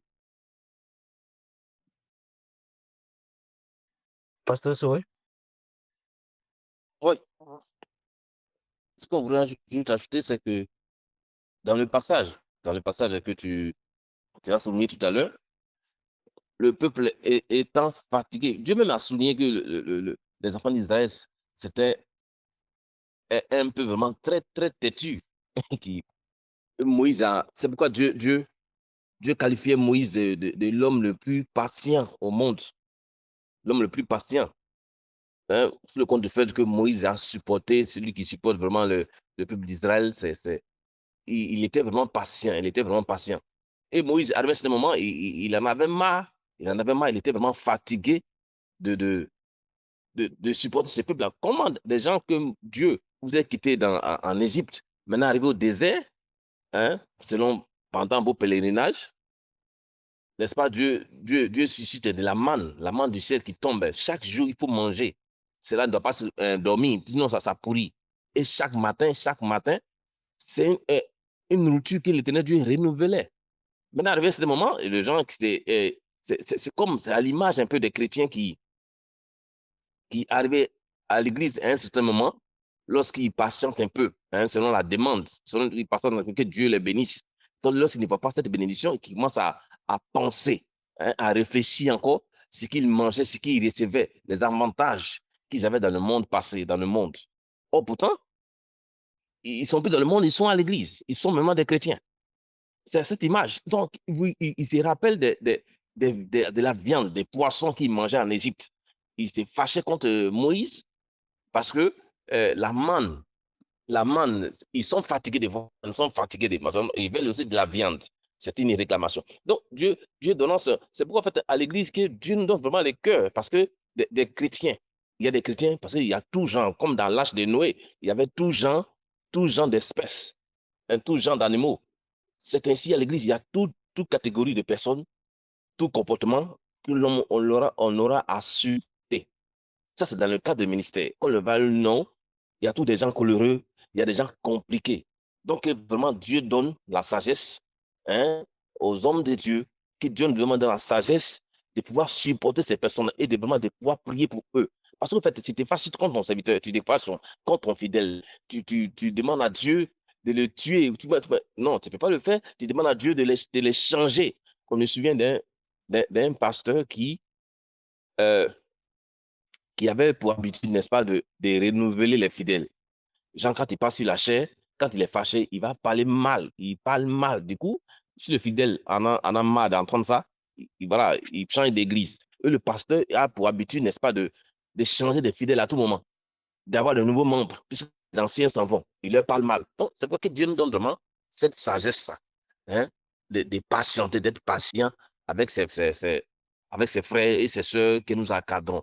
Parce que parmi eux, seul Dieu, en tout cas, qui a le cœur, seul Dieu qui peut leur donner un peu, hein, de grandir. Une fois ils grandissent, une fois ils deviennent plus spirituels, il y a des choses qu'ils ne feront plus. Et là aussi, le problème, que chacun vraiment cherche la face de Dieu. Il faut qu'on les encourage, il faut qu'on les amène vraiment à chercher la face de Dieu. Mais une fois tu montes, une fois tu cherches la face de Dieu, la chair diminue, et puis voilà, le mondain, ça disparaît. C'est un peu ça ce que je voulais dire. Alléluia. Merci. Gloire au Seigneur. Alors, Allô, Papa Peter? oui, je voulais juste ajouter quelque chose. Allons-y. Quand je prends l'écrit de Moïse, le pleur de Moïse concernant le peuple qu'il est en train de diriger, quand vous prenez, Paul a connu aussi le même problème. Dans 1 Corinthiens chapitre 3, verset 2, Paul est en train de pleurer. Le peuple que Dieu lui a donné, il trouve que le peuple n'est pas en train de grandir spirituellement. Ce peuple ne fait pas des avancées. Et Paul est en train de dire, mais jusqu'à quand continuerai-je à vous donner du lait? J'étais déjà supposé vous donner de la nourriture solide, mais je ne l'ai pas fait. Jusque-là, on n'est qu'au niveau de lait. Et il souligne bien, c'est parce que jusque-là, vous demeurez être charnel. Il se rend compte qu'il est en train de prêcher, mais il ne peut pas ajouter la dose dans ce message parce que ce peuple avait tout simplement encore besoin du lait. Il ne grandissait pas. Donc, il ne prêchait que les choses de bébé parce qu'il trouve qu'il n'arrive même pas à grandir, à avancer. Ils ont besoin du lait. C'est-à-dire il est stagnant dans son ministère et dans ce qu'il est en train d'annoncer, et il souligne bien parce que ce peuple demeurait encore trop charnel. Alors moi, je pense que ça nous arrive toujours tous, mais ce que moi, je pense que nous devons nous dire en tant que prédicateurs de la parole, moi, je prêche, mais c'est pas moi qui convainc les gens, c'est le Saint-Esprit. C'est à moi de retourner à ce Saint-Esprit-là, de convaincre ces gens, d'amener toujours ce peuple vers Dieu et de prier pour eux, pour que Dieu puisse le toucher, pour qu'ils puissent grandir spirituellement, que Dieu leur donne le cœur de chair et remplacer celle de l'endurcissement, celle de pierre à la place de la place de cœur de chair. Voilà un peu ce que je peux dire. Ça nous arrive toujours. Quand vous voyez ce que vos fidèles sont en train de faire, tu te dis, waouh, ça, ce n'est pas la personne qu'on a prêché même hier, même avant-hier. Regardant dans la boue là où il est en train de donner, tu as même envie de pleurer, tu te sens comme si tu n'as rien fait, tu n'as rien dit, tu n'as rien prêché. Alors, ce sont des fardeaux qu'il faut toujours porter, mais avec beaucoup plus d'amour, de tolérance et de patience, et toujours de retourner vers Dieu, c'est lui qui touche les âmes. Merci. Amen. Gloire au Seigneur. Prophète Hakim? Oui, papa Billy, désolé. J'avais pas bien vraiment compris votre question. Mais là, je viens de comprendre parce que je viens de lire ça bien. Oui. Je viens de lire ça bien vraiment. Donc ici, je comprends bien que Moïse était vraiment attristé par rapport des comportements de son peuple, en fait. Parce que si nous lisons bien dans le verset 1, on dit le peuple murmurant et cela de plein aux oreilles de l'Éternel. Donc, c'est que le peuple faisait, et ça peut arriver aussi aujourd'hui que tu prêches, mais tu remarques que ce que tu es en train de prêcher dans l'église, mais les gens ne changent pas.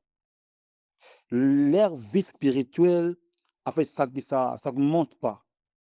Ils sont toujours là comme des bébés spirituels. Mais tu vois qu'il y a des gens qui pratiquent la fornication, il y a d'autres qui pratiquent donc, toutes les choses que Paul a dit dans les Galates 5. Et là, maintenant, tu vas te poser maintenant toi-même des questions. Mais comment? Tandis que je prêche, je fais tout, mais pourquoi leur vie ne change pas? Et quand je méditais ça, j'ai compris qu'avec ma contribution, ce n'était pas vraiment pareil. Et c'est pour cela que j'ai un peu levé les mains pour éclaircir un peu des choses. Pour éclaircir un peu des choses. Donc voilà. D'accord. Alléluia. Pasteur Serge, la question est peut-être trop directe, Je mais suis là. tu peux toi-même mettre de l'eau dans ton vin si tu estimes que ça vaut la peine. Est-ce que pasteur, il est déjà arrivé à pasteur Serge de Oui. pleurer? De pleurer à Pli- cause des enfants? pli- Plusieurs fois. Plusieurs fois. Comme Moïse a été attristé, au fait, celui qui a appelé Moïse, c'est Dieu. Les peuples n'appartiennent pas à Moïse. Excusez-moi de le dire à Lingala, c'est comme si nous avons mis sur un gambo. Vous voyez? Et maintenant, le peuple avait raison parce que le peuple en Égypte, ils n'ont pas vu Dieu, ils ont vu Moïse. Vous voyez? Et c'est Moïse qui leur informa que c'est le Dieu de votre père qui m'a envoyé vous sauver. Donc, tout le temps, là, ils voyaient Moïse comme leur leader. Donc, ils n'avaient pas où aller pour se plaindre quand il y a un problème. Alors, Moïse a vu la charge. Moïse a vu la charge, c'est pourquoi il a parlé au Seigneur. Il a vu la pression du peuple, parce que le peuple avait besoin de manger la viande. Il a vu la pression. Et c'est une façon de Moïse de prier à Dieu. Pourquoi m'afflige? Donc, quand quelque chose voulait dire, me donne la solution à ce peuple. Hein? Sinon, ça va m'affliger. Il y a des choses qui nous affligent dans les ministères. Même les âmes nous affligent. Dieu lui-même nous afflige. Et ce que nous voulons avoir, tel que l'homme de Dieu, je crois, de l'Afrique d'ici, celui qui vient de parler tout à l'heure là, excusez-moi. Prophète Hakim. Ok. Donc, ce que tu as dit avant, tu n'as pas menti. Tu as dit vrai. Parce qu'il y a des choses, dans l'homme de Dieu, si vous n'êtes pas passé par les choses que tu dis là, en tout cas, je ne sais pas si tu es véritable. Vous voyez, les choses commencent toujours parfois difficiles et parfois vous plairez pour votre situation. Moi qui vous parle là, je n'ai jamais eu la pensée d'être pasteur dans ma vie. Je l'ai toujours dit et j'ai dit au Seigneur à tout moment. Je n'ai jamais eu l'envie et je n'enviais pas le pastoral. Et je voyais parfois comment les pasteurs ici, surtout ici au Congo, comment il y a des fois des hommes de Dieu souffrent. Et parfois, je n'aimerais pas. Les leaders où j'étais avant que je sois appelé à exercer les ministères que je suis en train de faire, je les fis souffrir parfois. Zolam comme la main lobo, hein, les thé rouges là. Nous, quand je vois ça, je pleure. Je dis, mais ça, c'est quelle vie? Vous servez un grand Dieu, un Dieu qui bénit, un Dieu puissant. Mais regarde votre vie. J'ai vu les larmes de mon pasteur. Et j'étais en train de l'exhorter, papa, ça va passer, tu es Joseph. Il dit, je ne suis pas Joseph. Vous voyez? Quand un père arrive là, Amen, amen. tu vois, je ne suis pas Joseph. Moi, je suis moi. Hmm. Donc, j'ai vu les larmes. Amen. Donc, ne soyons pas hypocrites dans ce sens-là, mais il y a des temps noirs dans la vie d'un homme de Dieu.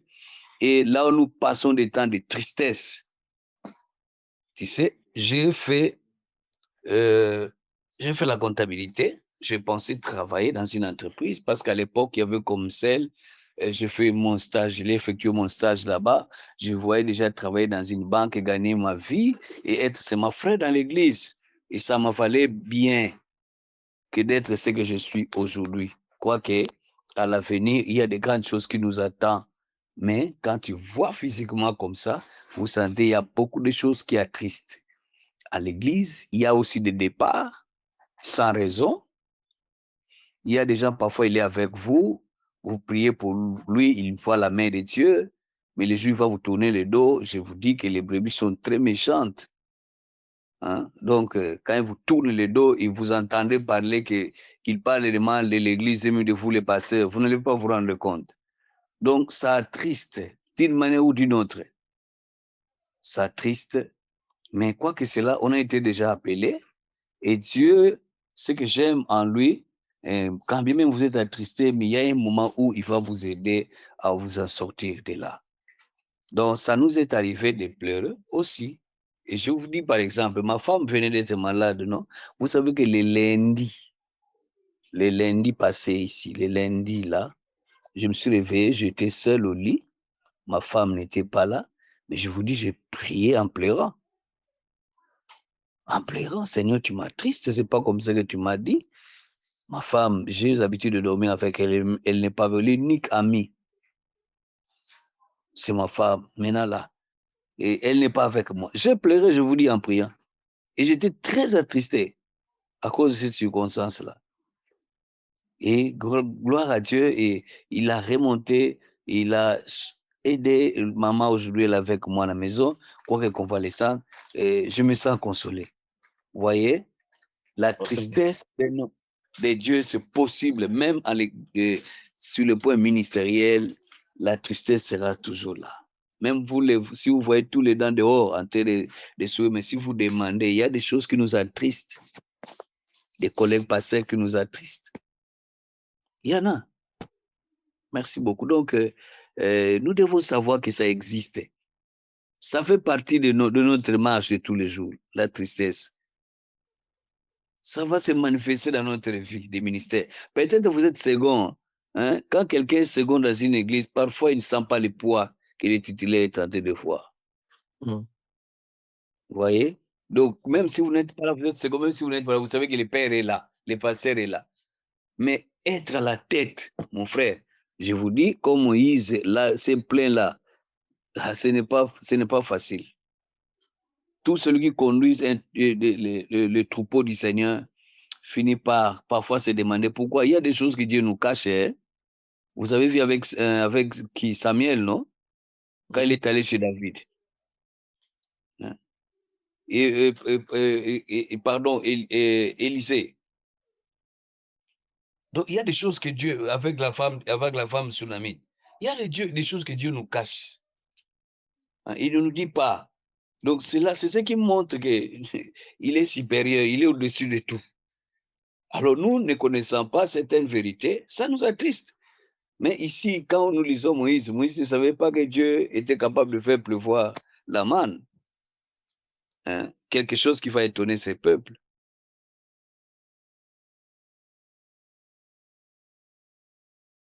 Alléluia. Gloire au Seigneur. Gloire au Seigneur. Je pense qu'on a un problème de réseau. Dans à peu près 15 minutes, nous allons finir, mais nous ne saurons terminer ce programme sans passer par la prière. Et le tour de table va s'opérer dans quelques minutes avant que je puisse faire participer notre responsable, notre visionnaire, Yves Lumaya. Il lève la main. Je voulais juste dire qu'il sera donné la latitude aux hommes de Dieu de pouvoir donner en 1 minute, 1 ou 2 minutes, quelques conseils ministériels pour ceux qui sont appelés à l'œuvre, pour ceux qui sont appelés au ministère. Mais je voudrais permettre notre leader à lever la main. Leader, si tu as quelque chose à dire. Donc, les hommes de Dieu peuvent déjà commencer à s'apprêter en ce qui concerne les conseils. Des conseils de 1 ou 2 minutes. Nous allons finir, si vous le permettez, exceptionnellement à 22h15, mais nous ne serons terminés par la prière. Je voudrais que si leader ne voit pas un inconvénient, il puisse conduire cette prière de la fin. Mais avant tout, il a quelque chose à dire, je pense. OK. En fait, je réponds au nom du frère Yves et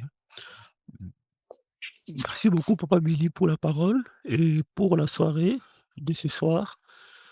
Et je remercie le Seigneur également, tous les hommes de Dieu de partout, les hommes de Dieu en France, le pasteur Samy, si je ne me trompe pas,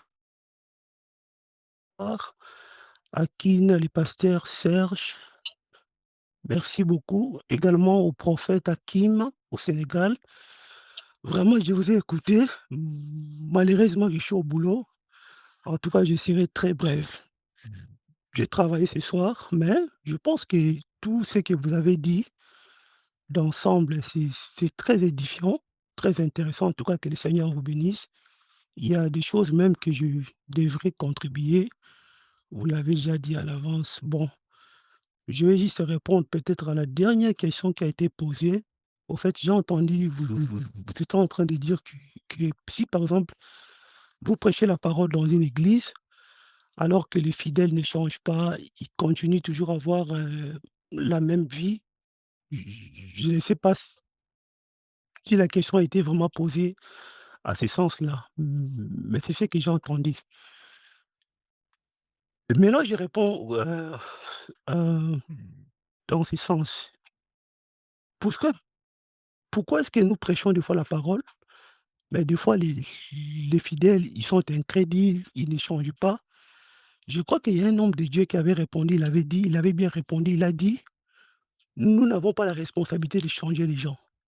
Et puis il a rajouté, il a dit, c'est l'esprit qui convainc les fidèles. Et là, je suis très d'accord avec ça. Mais non, il y a une autre chose aussi qui est importante. Vous- Rappelez-vous dans la Bible, hein, on parlait de la sémence qui était tombée à la bonne terre. Lorsqu'on prêche la parole, la sémence qui tombe à la bonne terre, également la sémence qui tombe à la terre où il y a plein d'épines. La Bible, elle explique vraiment avec des détails, vous le savez. Mais non, il y a un problème qui se passe souvent. Les gens qui nous écoutent, les gens qui nous prêchons la parole, à des fois, ils n'ont pas la nature de Dieu. Alors, quand les gens n'ont pas la nature de Dieu, ils peuvent écouter la parole, ils peuvent être touchés par la parole, mais seulement qu'ils ne pratiquent pas la volonté ou de vivre dans la sanctification, justement parce qu'ils n'ont pas la nature de Dieu. Alors, la nature de Dieu, dans le sens où je m'explique, c'est avoir l'Esprit de Dieu, Christ en nous. Et voilà pourquoi dans l'Église, la priorité, c'est d'amener les gens à voir Christ en eux. Parce que quand les gens ont Christ en eux, automatiquement, ils ont le Saint-Esprit. Et maintenant, maintenant, une personne qui écoute la parole avec le Saint-Esprit lui convainc facilement. Vous voyez?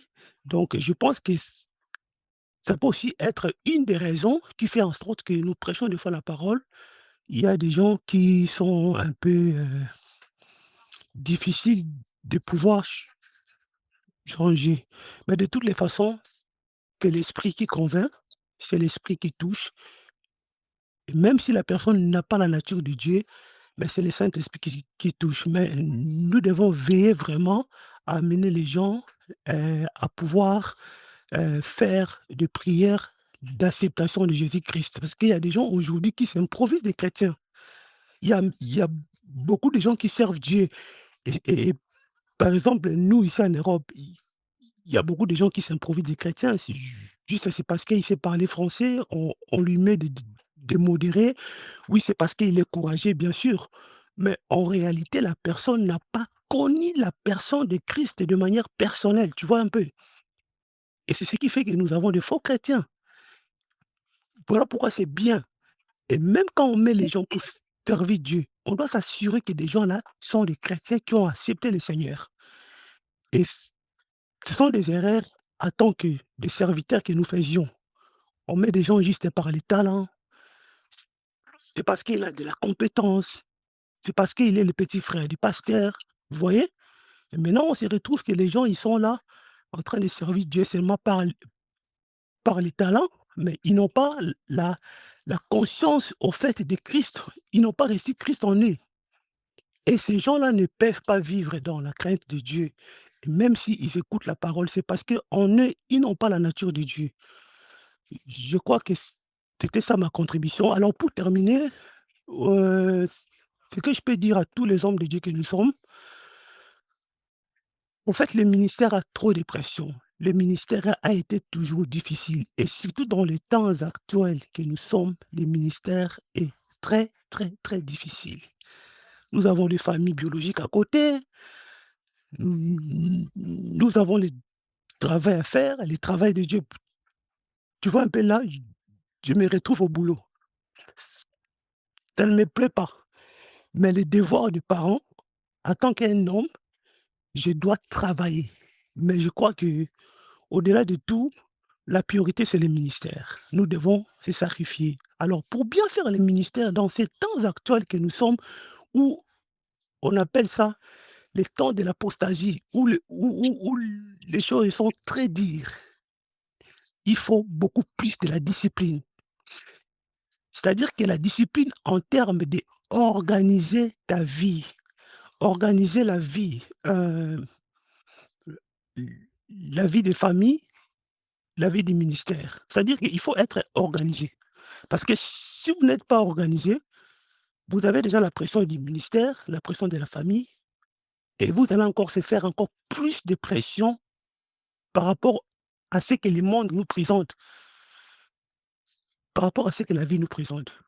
Oui, le Saint-Esprit est là pour nous aider, mais nous devons être organisés, avoir la discipline. La discipline est très, très importante de pouvoir bien servir Dieu. C'est-à-dire que la discipline dans le sens où, par exemple, je me dis que le temps de servir Dieu est le temps de servir Dieu.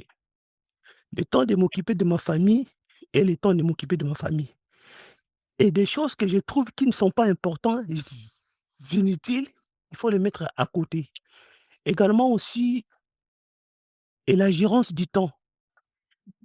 La gérance du temps est très importante parce que si nous ne savons pas gérer le temps, ça, ça sera vraiment difficile. Mais de toutes les façons, le ministère est très dur. Il faut beaucoup prier, il faut beaucoup jeûner, il faut demander l'œuvre de l'esprit. Parce que surtout dans ces temps de la fin, s'il n'y a pas l'œuvre de l'esprit, en tout cas, c'est très dur. Je crois que je m'arrête là. Vraiment que le Seigneur nous bénisse tous pour cette première édition. Et merci à mon bien-aimé Billy qui a fait que tout se passe bien. Vraiment que le Seigneur te bénisse pour les idées que tu as et puis les initiatives. Vraiment que le Seigneur se souvient de vous. Alors que Dieu vous bénisse. Je crois que je m'arrête là. Alléluia. Nous avons un homme de Dieu qui se trouve du côté de Londres, un homme pour qui j'ai beaucoup de respect et d'admiration en Jésus-Christ, Papa Eduardo, depuis Londres. Je pense qu'il a une contribution à faire. Que Dieu te bénisse, Papa Eduardo. Ouais, merci, merci, serviteur Billy. Que Dieu vous bénisse aussi. Merci pour cette invitation. Amen. Maintenant, président. J'ai béni tous les hommes de Dieu qui sont passés avant. Ils ont bien parlé sur les ministères et certaines choses qui se passent aussi dans l'Église de Dieu. Comme on a entendu d'un frère qui avait demandé de l'argent à l'Église, après il va rembourser. Ouais, ça c'est une erreur très grave parce que l'Église n'est pas une association des Ivoiriens, des Camerounais, des Congolais. Hein. Ce n'est pas Moziki. Là, on va pour demander de l'argent. Mais l'Église, c'est la maison de l'Éternel. C'est la maison de l'enseignement, du salut, hein, seulement. Bon, je ne voulais pas parler beaucoup. J'ai aimé les interventions de tous les orateurs. J'ai vu aussi Yves qui vient de parler. Donc, je suis émerveillé de t'écouter, Yves. C'est bon, tu Alléluia. as grandi. Amen. Il y a le temps aujourd'hui, hein? C'est bon. Amen. Amen. Kozolia Mukua. Waouh. Oh Seigneur. C'est bon. C'est bon, gloire au Seigneur. Dieu lui fait que nous devons croître. Donc, je vais laisser pour ta vie. Oh, c'est Papa Edo. Excusez-moi. Oui, Hein? Oui, c'est moi, ouais. oui, c'est Papa Eduardo. Personne. C'est Papa Eduardo. Oh, Papa Edo, on appelle Mbote. Ok, merci beaucoup. Merci. Ouais. Donc, c'était bien. Alléluia. Je voulais aussi dire seulement une chose sur les ministères parce que on parle souvent de la croissance de l'Église ou bien des membres de l'Église. Il y a ceux qui ont des problèmes de la croissance. OK. Mais une chose que nous devons comprendre, ce n'est pas tous les gens qui sont appelés d'avoir la grâce de la multitude. Ça, là, nous devons le comprendre. Ce n'est pas tous les gens qui sont appelés à avoir la multitude de 5000 membres, ou bien 1000 membres, ou bien même 500, ou bien 200. Non, ce n'est pas tous les gens. Dieu fait grâce à celui qu'il veut. Lorsque Dieu appelle, nous disons souvent Dieu donne la vision, donne la provision. Donc, lorsque Dieu il appelle, il sait combien de gens que toi, tu vas diriger, tu vas conduire. Et avec le temps aussi, peut-être on a commis des erreurs et les âmes sont éparpillées, ils ont abandonné l'Église. Dieu est resté seul, sec. On vit cela ici en Europe. En Europe, il y a beaucoup de réalités qui est très différentes par rapport à l'Afrique. La réalité de l'Afrique, ce n'est pas de l'Europe. On a vu beaucoup de prédicateurs, beaucoup de grands pasteurs qui venaient de l'Afrique, mais en Europe, ils sont échoués. Donc, chaque terrain a ses esprits. Chaque terrain, dans chaque territoire, a ses esprits. En Afrique, il y a une autre façon de diriger l'Église, de diriger les gens par rapport en Europe. En Europe, comme Yves vient de dire, il est au travail. Donc, un serviteur de Dieu, un pasteur, évangéliste, quoi, quel que soit le nom de son ministère, il ne va pas avoir vraiment cette consacration, bien dédication comme le prédicateur de l'Afrique, je pourrais dire. Parce que Ah. il y a des charges de la famille, comme il vient de dire. Tu dois travailler aussi pour toi-même pour avoir du pain. Et tu dois travailler pour l'Église de Dieu. Donc, c'est une grande charge, c'est une charge. Comme Moïse était chargé de tout. Il était chargé avec le peuple parce que le peuple était nombreux. Et ce peuple-là aussi, c'était des tétis. Comme ici en Europe, on a des chrétiens qui sont des tétis, qui n'écoutent pas parce que c'est la démocratie en Europe. S'il ne travaille pas, il aura quelque chose. On appelle ça bénéfice. On va lui donner quelque chose à travers des gouvernements. Donc, nous voyons, il y a beaucoup de choses qui se passent ici en Europe qui freinent vraiment la croissance aussi de l'Église de Dieu, qui freinent la croissance même spirituelle et numérique dans l'Église. Vous allez voir, les dimanches, tous les gens sont devenus des chrétiens. Mais de lundi à samedi, les gens ils se comportent de la manière qu'ils veulent. Les gens ne lisent pas la Bible, ne prient pas, Mais les dimanches, vous allez voir les gens. Si vous disiez qu'on a la prière d'intercession, tu verras que dans ces prières, le vendredi ou le mercredi, vous, vous allez se retrouver seulement 5 personnes, ou bien 3 personnes même. Donc, je vais terminer pour dire seulement que le ministère, ce n'est pas facile, surtout en Europe, je vous l'ai dit. C'est le même Dieu de l'Afrique, c'est le même Dieu de l'Europe, de l'Amérique, de l'Asie, de tous les continents, mais ils ne s'opèrent pas la même chose. Donc, chaque territoire a sa façon aussi. Euh, nous devons comprendre quelle stratégie on peut utiliser. Quelqu'un avait parlé de stratégie aussi. Donc, il faut savoir quelle stratégie tu peux utiliser en Afrique, quelles sont les stratégies que tu peux utiliser ici en Europe. Et en Europe aussi, ça dépend de quel pays. Comme nous ici en Angleterre, nous devons savoir comment on peut évangéliser. Parce que c'est un des clés pour la croissance aussi numérique de l'Église.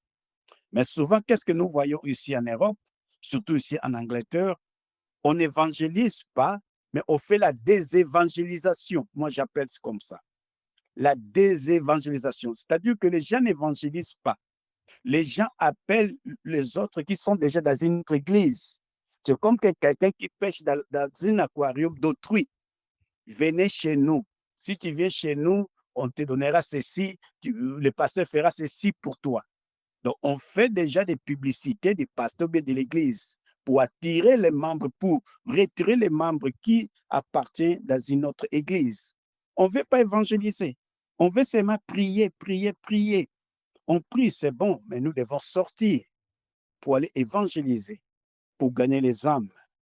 Donc, la mission primordiale d'un ministre de Dieu est de former les disciples qui seront capables de sortir et de gagner les âmes afin de former ces âmes aussi pour devenir aussi les disciples de Jésus. Amen. Alléluia. Amen. Parce que la mission sans action, ça deviendra illusion. Je répète encore, la mission sans l'action, ça deviendra illusion. On a déjà des illusions, c'est nous allons faire ceci, mais il n'y a pas des actions. C'est pourquoi le livre des actes, on appelle ça actes des apôtres. Donc, actes, entrer en action. Jésus l'a dit, allez dans toutes les nations, prêchez la bonne nouvelle du royaume des cieux.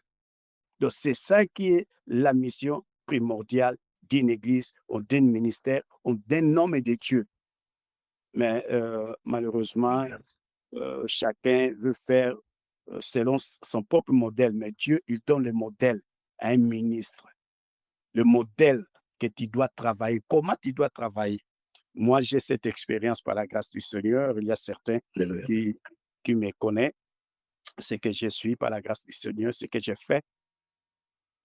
Le fardeau est toujours et gagner des âmes, non la multitude. Tu peux avoir la multitude, mais la question est, est-ce que au milieu de ces multitudes que tu as rempli les stades, est-ce qu'il y a des gens qui sont sauvés? Est-ce qu'il y a des gens qui ont donné leur vie en Christ? Est-ce que ces gens-là, ils sont formés? Tous les gens veulent remplir les stades. Tous les gens veulent avoir une grande église, beaucoup de gens, beaucoup de âmes. Mais la Bible dit, il y a une grande célébration au ciel lorsqu'une âme est sauvée.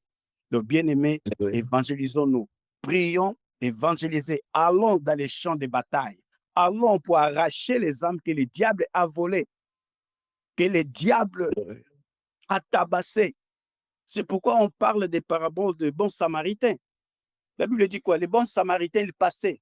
Mais les autres, là, les pharisiens, les autres, les docteurs, les connaisseurs de la parole, et la personne qui a été bâtie. Il y a beaucoup de gens qui sont bâtis aujourd'hui. Mais nous, qu'est-ce que nous faisons? Nous passons à côté. Mais les hommes meurent, souffrent. Les âmes souffrent. Que Dieu nous fasse grâce.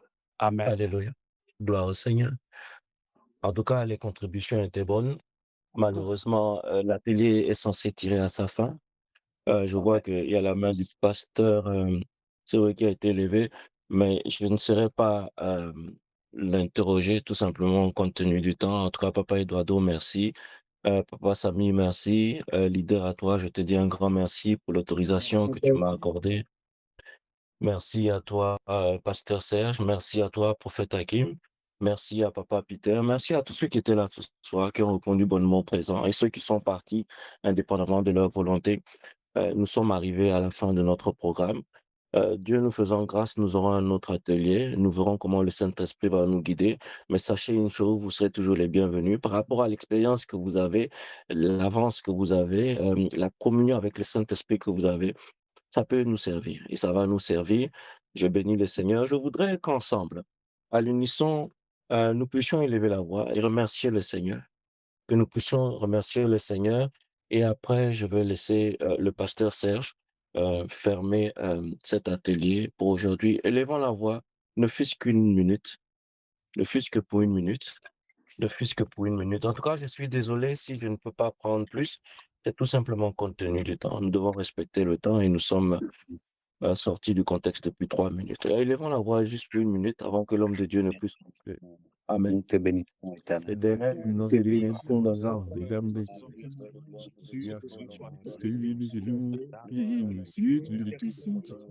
Les dieux, ce sont les dieux de la terre qui est évidé, qui est baissé, pourquoi